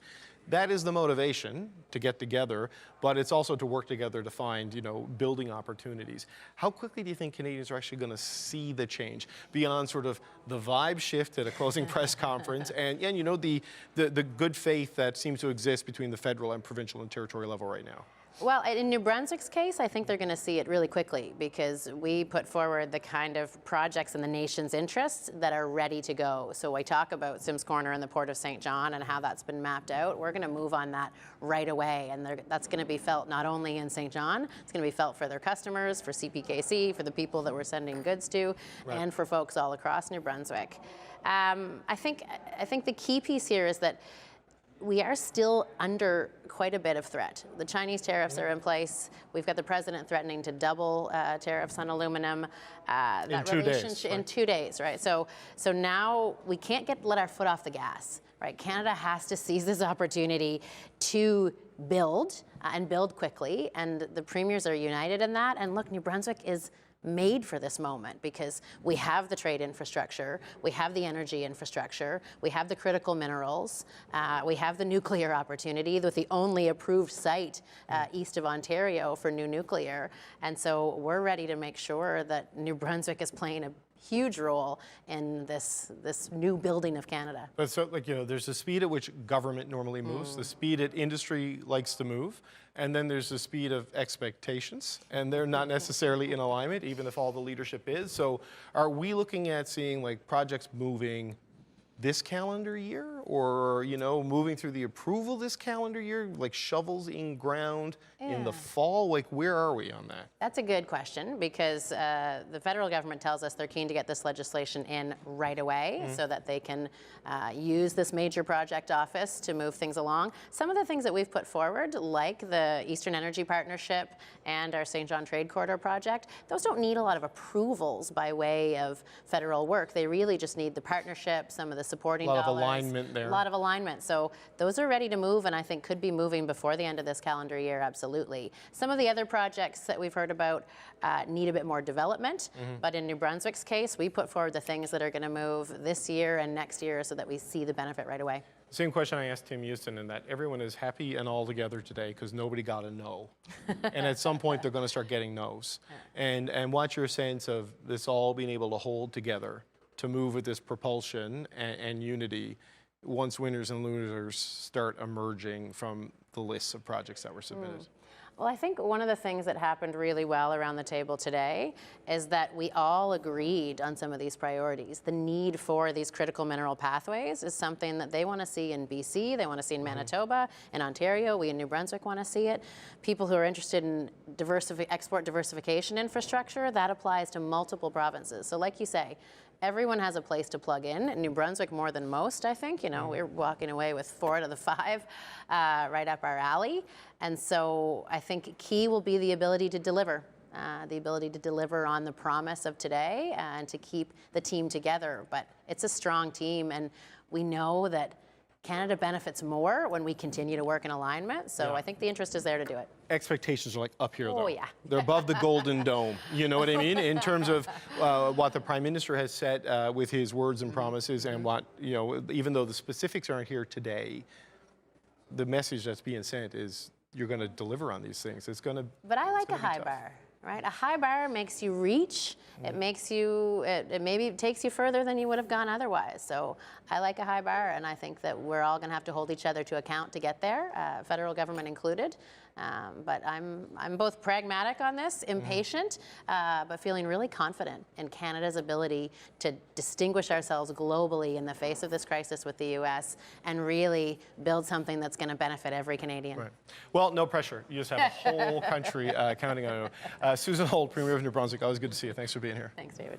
All right, well, Premier Ford, he had a glowing review of this meeting. Just have a listen to what Doug Ford of Ontario had to say. This has been the best meeting we've had in 10 years. Simple. Best meeting I've had in 7 years. And there was no expectations that the Prime Minister was going to come out and say, you get that project, you get that project. It was a great discussion. Now, we were all talking. Now it's time to put it into action. All of us are responsible. But I thought it was an incredible meeting, great communication, great collaboration, and we all walked out of that room united. I described him today as Santa Claus. He's coming, and his sled was full of all sorts of stuff. Now he's taking off back to the North Pole. He's going to sort it out, and then he's going to call us. All right, Ontario Premier Doug Ford getting into the Christmas spirit early as it's June in Saskatoon. We've been hearing from the premiers. We're going to hear now from the federal government. Dominic LeBlanc is the minister responsible for Canada-U.S. trade, intergovernmental affairs, and one Canadian economy. It's quite the title, isn't it, David? It keeps growing. They just keep adding these duties to you. Well, let's start with, set aside today for a second. When you leave here, you're flying to Washington, D.C. You're going to meet with Howard Lutnick. You're facing steel and aluminum tariffs doubling 48 hours from now, potentially, based on what the president has said. What are you hoping to get done in the next 48 hours? So I'm going to Washington right after your show tonight. I'm seeing Mr. Lutnick and Ambassador Greer, the trade representative, tomorrow. It's a continuation of a discussion we had 10 days ago in Washington. It's a conversation around a broader security and economic partnership. Obviously, the objective, and we've been clear, is to have these tariffs removed. Sure. The idea that the president would increase steel and aluminum tariffs to 50% would be extraordinarily negative for the American economy. We talked about that with the premiers today. There are American businesses that would simply not be able to afford basic elements in their manufacturing, whether it's Canadian steel, aluminum from Canada. So in the end, will they proceed with this increase? They've applied it around the world. It's not just targeted at Canada. We're obviously hopeful, David, that we'll be successful in having all of these tariffs lifted. So not Are you making 25% progress, though? tariff. I'm sorry? Are you making progress? You get the sense from the Americans you're moving closer to that day? I'll believe it when we see it. I think the fact that I texted with Mr. Lutnick on Friday, had a quick chat on the phone on the weekend. He told me to come down at the beginning of the week. We were in Saskatoon today. The conversations are ongoing. Our ambassador is meeting with people in the U.S. Trade Representative's office. So those conversations are progressing. The president arrives for the G7 summit in Alberta in 2 weeks. We've been saying to them that we think it would be important to make significant progress before then, but we're not there yet. Okay, because I asked the Prime Minister last week if he felt maybe by then, or Canada Day, because you're pinning a lot of things on Canada Day as the deadline. Is that the time frame we should be looking at, or is it longer than that? I know Mexico's talking about restarting the USMCA review maybe as early as September. Yeah, so we don't want to wait for a review that under the agreement would be in 2026. If the Americans signal that they want to do it before next year, we would be ready. They haven't signaled that to us. I'm talking to my Mexican counterpart as well later this week. It's important to continue to strengthen our relationship with Mexico in these conversations. But David, these tariffs should never have been applied. They're causing significant damage to Canada's economy. They've understandably created a circumstance of economic uncertainty. They're also hurting American consumers and American businesses. So we've thought for a long time, ultimately what will make Mr. Trump change his mind is American economic reality. That's why Canada is one of the few countries that is hit back with strong retaliatory tariffs that remain in place. And Mr. Lutnick raises that with me a lot when I see him. Okay, all right, so that's the Canada-U.S. Relations component of the job title. The Intergovernmental Affairs title and the One Canadian Economy, that's what today is in many ways about. There's a lot of projects on the table, and as I understand it, and you can correct me if I'm wrong on this, the One Canadian Economy component of your job is to sort of get alignment on a lot of those things, right? As we move into this, fast-tracked single review phase. Everyone's happy today because nobody got a no. How do you keep them happy once yeses and nos on specific projects and winners and losers start getting picked? Well, nobody came here with the expectation. First of all, legislation will have to be introduced in Parliament. We hope that Parliament will pass that legislation quickly. That will allow the government to proceed, as the Prime Minister said in his leadership campaign, in the election campaign, with an expedited process for projects that the government determines are in the national interest. It'll be a 2-year approval period, not 5 years or more, maximum of 2 years. Right. Hopefully some projects will go faster. So we got two things today. We got from the premiers a lot of encouragement to continue to make progress on big, important projects for the economy of the country. We just talked about the threats the American tariffs pose. Mr. Carney has said over and over again that we can give ourselves more than they can ever take away economically in terms of this tariff fight, but it starts with building giant projects that make the Canadian economy more productive, more competitive, allow us to diversify our trading relationships. So we talked about the importance of doing that work together. We talked about the importance of recognizing provincial processes so we don't duplicate at the federal level, coming to agreements with the provinces. And then we got into the nitty-gritty of looking at the kind of projects that would be in the national interest. In your home province of Newfoundland and Labrador, you may have the Premier on shortly. He's waiting right over there. We talked about a transformative project between Newfoundland and Labrador and Quebec to develop clean hydroelectricity at quantities that would And this is the Gull Island project in Labrador. But we talked about the Baie du Nord project that our government had approved some years ago. These are just examples. The Western and Northern premiers came with a really interesting idea of bringing trade corridors and energy corridors to northern Canada. So everybody left with the sense that, first of all, we have to see if Parliament passes the law, and then we'll work with the provinces and private sector proponents, because these aren't governments that will be proposing the vast majority of these projects. There'll be private sector investors that see that certainty as an opportunity to invest their capital. Right, so the clean and conventional energy in the two of the big projects for my home province of Newfoundland and Labrador fit those criteria. Right. When we heard Mark Carney today talk about a decarbonized barrel of oil going into a pipeline to get to new markets in Asia, it is kind of music to Danielle Smith's ears, but she's still kind of skeptical in terms of the viability of that happening, even with that rhetoric, because she still believes C-69 emissions, caps. These things get in the way of it. How encouraged should the Alberta oil patch be that there is a path for another pipeline? Because the last time someone talked about a pipeline like this, it was TMX, and you were buying it so you could build it. You don't want to do that. Before that was Energy East, of course. Right, but are we looking at, as she wants, a pipeline to the northwest into British Columbia to get somewhere around Prince Rupert or Kitimat? Is that what we're talking about here? Well, again, the premiers, and Premier Smith said that at a news conference an hour ago, and a private sector partner that decides to use this new process and the investment certainty it gives them to put forward a project that would go through the approval process. Premier Canoe, the NDP Premier of Manitoba, made a very, very constructive intervention when he said we should harness the ingenuity and the innovation of the private sector in looking at which routes would be best, what is the best business opportunity. So we now have a process where that kind of work can be done with an expectation that there will be a coherent, expedited approval process, recognizing our constitutional obligations around Indigenous consultation, not diminishing the importance of the environmental review, but giving people some certainty around timelines and working with provincial territorial governments and Indigenous people to do these processes in harmony, on an expedited basis because the moment requires that kind of effort. The promise in the election was to do things we couldn't imagine or that seemed possible and do it at a speed, you know, we've not seen in generations. You got all the lines from the election. Yeah, well, we've heard them a few times. Good. So what is that speed we have not seen? Like I know, look, it's been a busy agenda since the April 28th election, no question about it.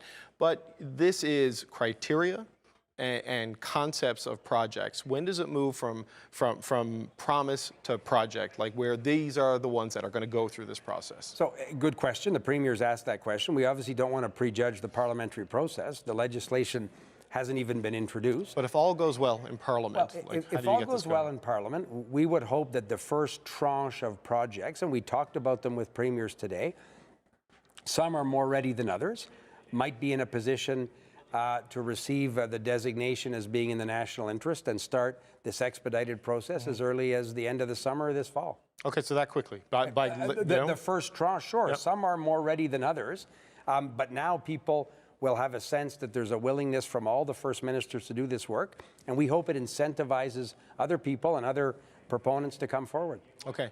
Dominic, LeBlanc, I know you got to go because you got to vote. And then you got a plane to catch to get to Washington, D.C. So thanks for being here. As Intergovernmental Affairs Minister, Canada-U.S. Relations, and One Canadian Economy Minister, Dominic LeBlanc. Well, here is Prime Minister Mark Carney speaking earlier after spending the entire day in talks with Canada's Premier. More projects will come forward. It's not like the gate doesn't come down all of a sudden. Projects will also fall by the wayside because they won't necessarily meet all those criteria. It's a living list, but what's being clear is what's being put in place, or what is being proposed, will be proposed in legislation, is the ability of the federal government to devote the right resources to these projects, to make quick decisions about those projects that respect our environmental responsibilities, other responsibilities, work with the provinces directly to move forward and to get the country building. Okay, that was Prime Minister Mark Carney speaking earlier today after his meeting with the Canada's premiers broke up. One of those premiers is Newfoundland and Labrador Premier John Hogan. He's here with me now. John Hogan, well, first of all, congratulations on being premier. First time I've seen you since you won. Your first minister's meeting as a first minister. Are you as optimistic as Scott Moe and as Doug Ford about the generational opportunity they say this lays before Canadians? Yeah, so first of all, thanks for having me. It's nice to see you again. Good to see you. Yeah, how could you not be optimistic about hearing everybody talk after that meeting today? As you said, it's my first minister's meeting. Certainly been around politics and following politics for a number of years, and obviously there's a bit of back and forth sometimes between premiers and prime minister, and you didn't see any of that today. I think Premier Ford said it's the best meeting he's had in 10 years. So everybody was really behind the discussions today. Everyone was on the same page. Of course, people advocating for parts of their country, regions in the country, their provinces specifically. But I think you could see that all Canadians from all political stripes, all leaders from all political stripes were really talking about the same thing, and that's moving Canada forward quickly with these energy projects, mining projects, oil projects, hydroelectric projects, gas projects from all across the country. So I think Canadians should feel that their leaders are all on the same page. So let's just focus on the two, the clean project and the conventional energy project, the oil project that Newfoundland and Labrador has put on the table here. There's the Gull Island Hydro Project in partnership with Quebec that comes from the MOU that was signed between your predecessor Andrew Furey and Premier Legault. But there's also the Bay du Nord oil project, which has been there, approved by the federal government for a while now, but Equinor, the proponent, hasn't gotten it to the sanction stage. I mean, what more needs to be done to get this one over the finish line? Because when I saw Stephen Guilbeault, of all ministers, green-light it for development, I just thought it was a matter of time. So, I mean, I think you raised a couple of good points there, too. There needs to be a little bit of work done, and this was a great opportunity as Premier of Newfoundland and Labrador to advocate for what's next in terms of Equinor sanctioning that project.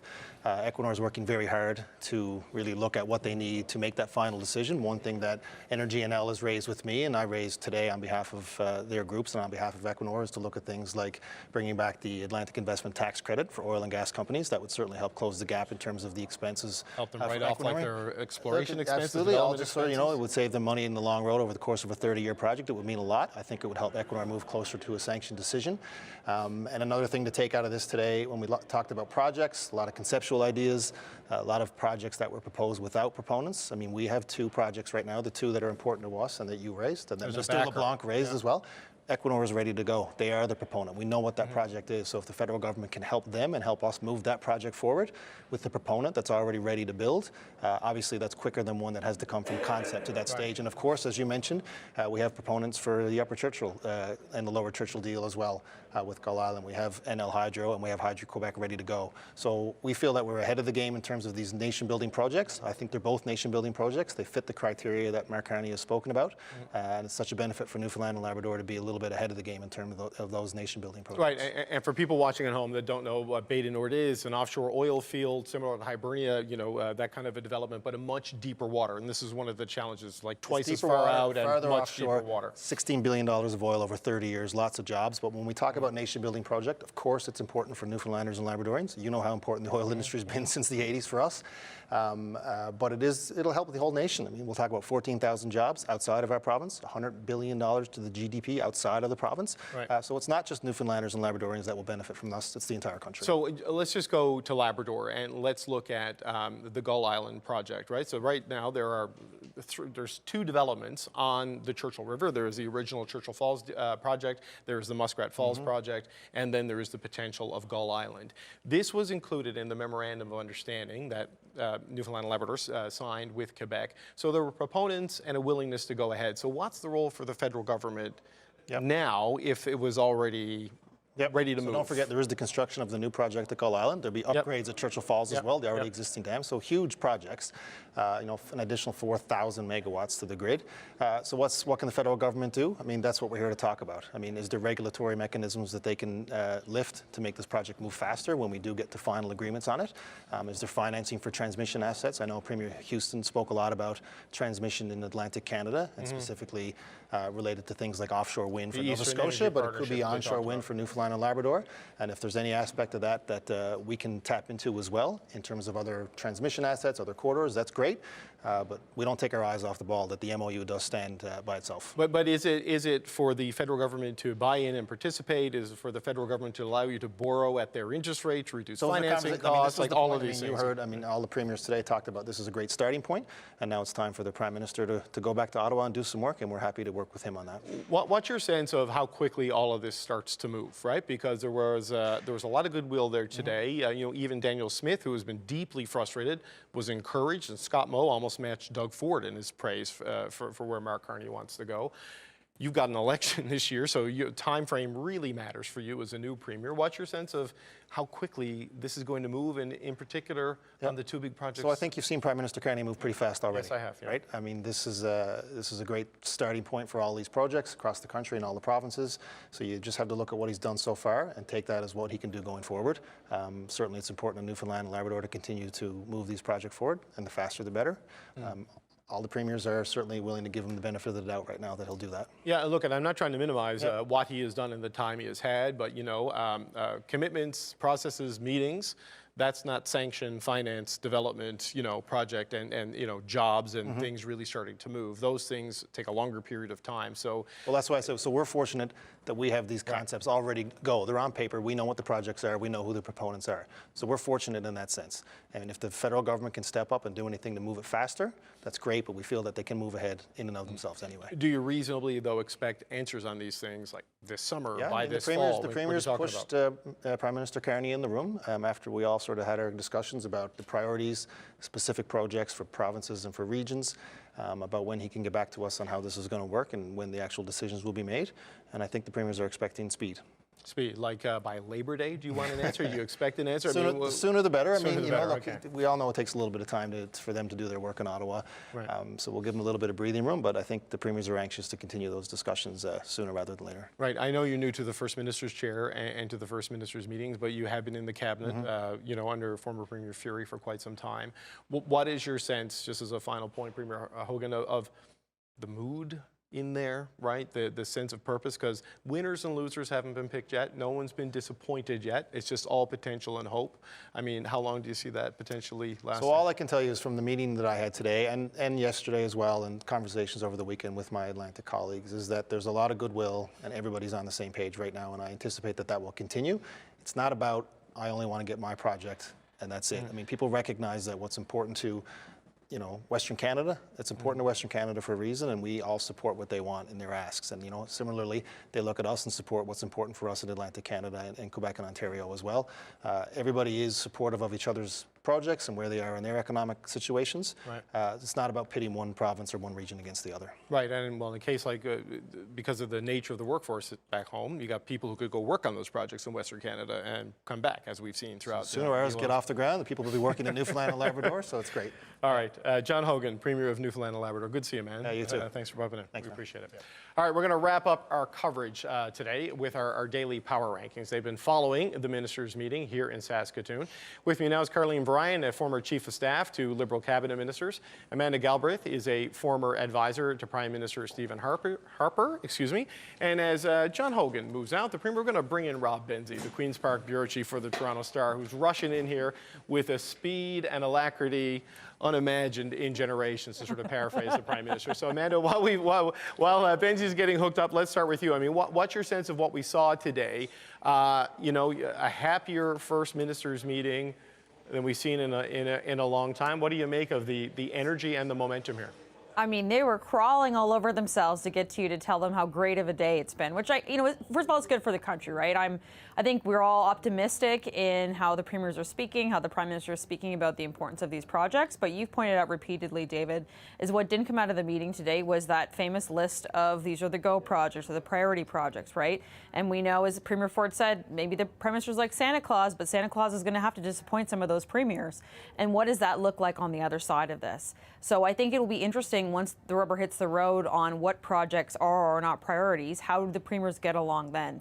I mean, second, he is going to have to repeal some big pieces or change some big pieces of legislation, at minimum the tanker ban on the West Coast. How does he deal with Bill C-69? I mean, given his environmental credibility, the Prime Minister seems uniquely positioned to sort of straddle that line. But I think politically it's going to be fraught for him at some point, given the coalition he has. But obviously, early days, those premiers are really happy, and it was almost comical at some point, some of the quotes that were coming out of there. But it'll be interesting to see how this goes out in the long run. So, Carleen, as a political liberal, but also someone from the resource-dependent economy of Saskatchewan, how do you view this attempt to sort of balance all of these competing interests today and the way it ended when it was over? I think that Scott Moe and Danielle Smith know exactly what they're doing, and a lot of those other premiers too. Most of those guys are not new politicians like the Prime Minister is. I don't doubt the sincerity of the feeling that there was a fresh start with this conversation. I don't doubt that there is a genuine feeling of optimism about the path forward, because the Prime Minister has absolutely changed his tone. What I noticed too is that all of those premiers are expressing their optimism regarding the ability of the Prime Minister to deliver on what he's promised. They have set things up in their tone and their messaging today such that if this fails to materialize, it falls at the feet of one person, and that's the Prime Minister. So I think they're being very careful and strategic in the way they're talking today, but they're also taking an opportunity that's in front of them. For many of these provinces, including Saskatchewan, they have, excuse me, they have felt hamstrung by federal policies for the last number of years. You saw genuine optimism, I think, in the tone of voice of Scott Moe and Danielle Smith, as well as other premiers, about the ability to perhaps bring new investment into their jurisdictions, and that's good news. Right. So Rob Benzie has been hooked up to the grid here. Benzie, you look at the positivity at the end of that press conference. We've met at a few of these over the years, and it's not often this together. And you look at it and it's like, boy, if this stays, they can really do a lot of stuff together. Or it can only go down from here, right? I mean, how do you view where things are at the end of this day? Well, I mean, I think if the Prime Minister hadn't told you last week, David, that there would be a list of specifics and we would, see a path forward, I think there would be a lot more euphoria here. I mean, I think there is certainly a honeymoon period. that the Prime Minister is enjoying. I think the Premiers, are by and large very positive, considering how we've seen this country divided before. I think it's not insignificant that the Premier of Alberta was as happy as she was, because as she said, she's been at these meetings many times. People don't talk about pipelines. People don't talk about it's in the communique. Yeah, oil and gas twice. pipeline. Yeah, that is huge. Premier Doug Ford in Ontario was also very, very happy. Obviously, he's a more ebullient, demonstrative guy, but I think his Santa Claus image is not inaccurate, in the sense that a lot of people have their hopes and dreams tied to Prime Minister Mark Carney, and I think his success will depend on whether he can deliver. He didn't give us the specific projects that I think you and I are both expecting, Rob, but we did see, and this is not in the communique sort of thing, this is what he added. The Western and Arctic Economic Corridor, right? The Eastern Energy Partnership, the Critical Minerals Pathway, the next stage of nuclear, infrastructure for trade diversification, ports, rail, and road. He gave the Jeopardy categories that you can see very specific projects fitting into. So there's directional signals there, if not the specifics, I think a lot of people were hoping to see today. But there were directional signals in the campaign as well. Yeah, that's very true. And specifics. And specifics. And I think that's that's where the rubber will hit the road. I think there is a lot of goodwill toward this new Prime Minister. It does feel like there's been a change in government. That is not just a vibe. You can sense it here from the way the premiers of all political stripes are acting. So I think that's interesting. But again, let's see what happens after Canada Day. This legislation is coming forward. Obviously, interprovincial trade barriers are coming down pretty rapidly. I think that's the thing. Having covered numerous Council of the Federation and FMMs over the years, I'm really impressed that there actually does seem to be, what Carney talked about this morning, momentum. Right. So Amanda, there is momentum. Whether they hit the July 1 deadline the Prime Minister set seems unlikely at this point, but moving on the path that he wanted. But, the giving the directional signals today as opposed to the specific signals, is that going to be a disappointment, or is this reassuring enough to people out there sitting on capital looking to invest that maybe it's worth it to try to get things done? I don't think at this point any company sitting on capital is saying, yeah, I'm going to get in with both feet. I think their ears are perked up, right? I think they think there's opportunity there. But, we've been the last decade, frankly, creating legislation to bar a lot of resource companies from investing in it. The write-offs for TMX alone was $9 billion or something of that quantum. So I think that people are encouraged, but I would suspect they're going to need to have much more specifics come out of this government. The other thing I would caution and say is, yes, I agree totally with Rob in that there's certainly the feel of a new government around how Prime Minister Carney operates, but it's still a very similar front bench to the last government. And Prime Minister Carney cannot be everywhere, and he cannot be all things. So at the end of the day, those are going to get pushed out to his ministers. Is those the same ministers? Are those the same staff? How is that going to work? Because we know how the government operates. He cannot be everywhere. So how this works going forward, other than I think a very capable energy minister, is going to be an interesting challenge to watch. Right. I mean, I take Amanda's point, Carleen, that there are some familiar faces, but I think the marching orders they're getting and the expectations they're getting with them are different. That's sure the impression I'm getting, and some of the cabinet ministers have expressed. So what needs to happen next, right, to move past the skepticism? Because, if you're a Western Canadian and a Western Canadian Premier or anyone in the energy sector, there's not a lot of trust here. And even Danielle Smith, as encouraged as she was reserved on it as well. Cautiously pessimistic, I want to say, maybe. So what do they need to do now? I know the legislation's going to come, but demonstrably, what do you think the next step is for this government? The legislation has to be tabled, and Mark Carney has to show exactly how he proposes to fast-track approvals for projects that are in the national interest. If you are an institutional investor sitting on that capital thinking about considering perhaps investing in a project in Canada, you know very well the parameters of what Canada's legal and constitutional requirements are. The Impact Assessment Agency, which is the body that was set up by that Bill C-69 that is the target of so much venom, it isn't there just for fun. It is there as a vehicle to enable projects to be, ensure that they do fulfill those legal and constitutional requirements. So we need to know exactly what is different about the new plan that's going to be put forward that will enable things to move faster than they're currently moving. Now, Mark Carney's a smart guy. He's certainly a guy who understands international markets, so I don't expect that he wrote this plan on the back of a napkin. But Canadians do need to see specifics. I think premiers, businesses, and the workers who are actually going to be able to count on hopefully a lot of really good, well-paying jobs from these projects are going to need to see the details to show that there's actually a way forward here and to get it moving fast.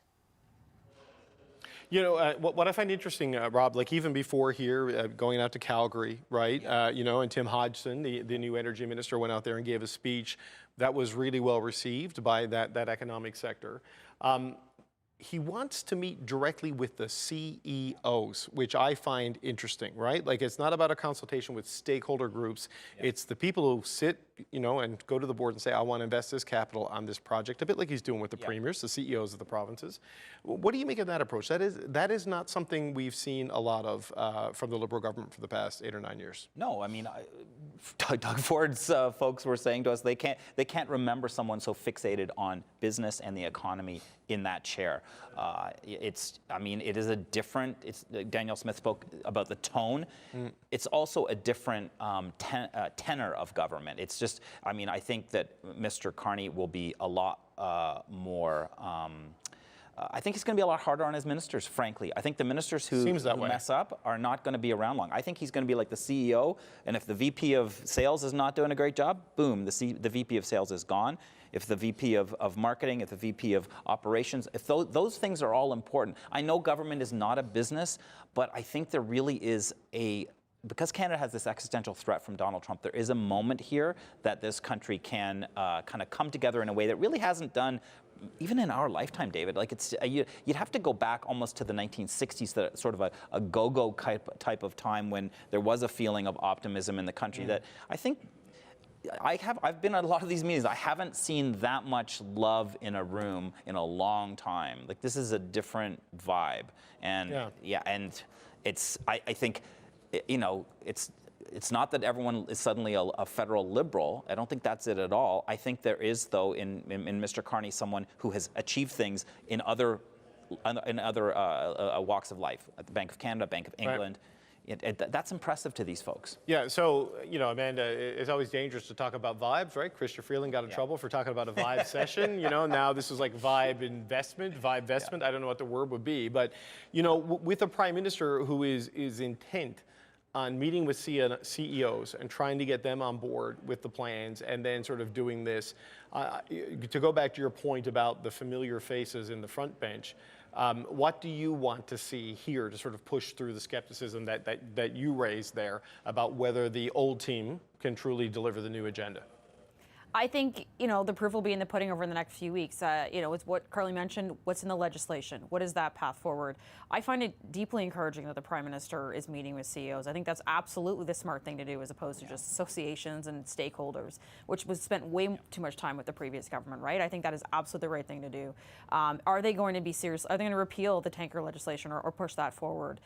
Is he going to use, I think he's got a ton of political capital right now. Is he going to use that not just to say nice things to these premiers, but muscle them around to make sure that they do fall in line and support things? Like there is the moment happening in this country, and hopefully he can bring that together. But part of that also means doing stuff that might be politically unpopular with members of his base to get these projects moving. And I hope he does that and spells it out very clearly, because if private sector is not going to step up, the government may have to get into the business of building pipelines again. And that may be the best thing for the country, but it'll be interesting to see how he moves that forward. I didn't get the sense, Carleen, from Danielle Smith, there's any appetite in Alberta for TMX Take 2. Certainly don't get that impression from Mark Carney. But, the stakeholders that he has to deal with, like the various parts of his voter coalition that Amanda talked about there, he needs to manage his caucus, he needs to manage his cabinet table, and he needs to work this First Minister's table so it can be an effective forum. One is your assessment, a little over a month since the election, which is remarkable considering all the different things that have happened in the last month, of where he is on that path right now. He is taking a step forward each and every day along that path with a certainty that I think is remarkable. We haven't yet seen this man flinch effectively since the day that he took over as leader of the Liberal Party and then as Prime Minister of the country a few days later. He has walked forward with a certainty in his intention, in the way that he wanted to campaign during a campaign, during the election, the way that he wanted to assemble a cabinet, the way that he intends to govern through the delivery of the throne speech last week. I expect to see that continue. What will be interesting is how long he maintains the goodwill of the country in doing that. I think we are still in the period where there is a lot of goodwill from Canadians, an opening to move forward. They're willing to give this guy the benefit of the doubt. And you heard the premiers talk about that today too, right? That there was a momentum in the room, and that momentum didn't just come from each premier being willing to work with the others around the table. It came from the Canadian public itself that is united by this common threat that we're facing. So yeah, I think that's sort of the operative question is how much goodwill does Carney have to work with? If he continues to build it up rather than burn it, I think he'll be solid for a long time. But things will get hard when it comes time for decisions to actually be made. And you made this point a few minutes ago, David. Right. Eventually, some people are going to get a yes, some people are going to get a no, and that's when politics comes into play, and that can be the hard part. Yeah, that's the moment I'm certainly watching for. But, you know, Benzie, we got about 60 seconds left, so I'll give it to you. What political capital Mark Carney has, he has a pretty clear idea of what kind of prime minister he wants to be. He seems intent on spending it and pushing every lever of power he has to move as fast as he can, at least to this point. Yeah, I agree, and I think Carlene's right that there is that he has this valuable capital. Does he squander it? I don't know. I don't get the sense from him that this is a guy who's been thinking about this, David, for a very long time. He is not a newcomer to politics or affairs of state. That being said, I think there is something about him that that I sense from some of the premiers, that he exudes confidence, and that confidence is almost infectious. It's just a weird kind of a sense that you get, that there's a sense of possibility. I know there's going to be disappointment along the way, and not everyone's going to get what they want. But I think there is a sense right now everyone wants to give him a chance from across the political spectrum, and he might just surprise us. And good job. I don't know. You can see over time with leaders, they either they can become prisoners of the complexity or they can navigate it. And in the early stages of it, he seems intent on navigating it. Well, look, thank you three for navigating this with me. It's been a busy day. We're like loading and going premiers here like an overdue ferry. I want to say goodbye to the Power Rankings panel, Carleen Verheyen, Amanda Galbraith, and Rob Benzie. All right, I am David Cochrane. Thank you all for watching this special edition of Power and Politics, coming to you from the First Minister's meeting here in Saskatoon, Saskatchewan. Hannah Mansing tonight is up next on CBC News Network. I'll be back in Ottawa tomorrow. We'll see you in about 22 hours with the next edition of the show. Thanks for watching, everybody.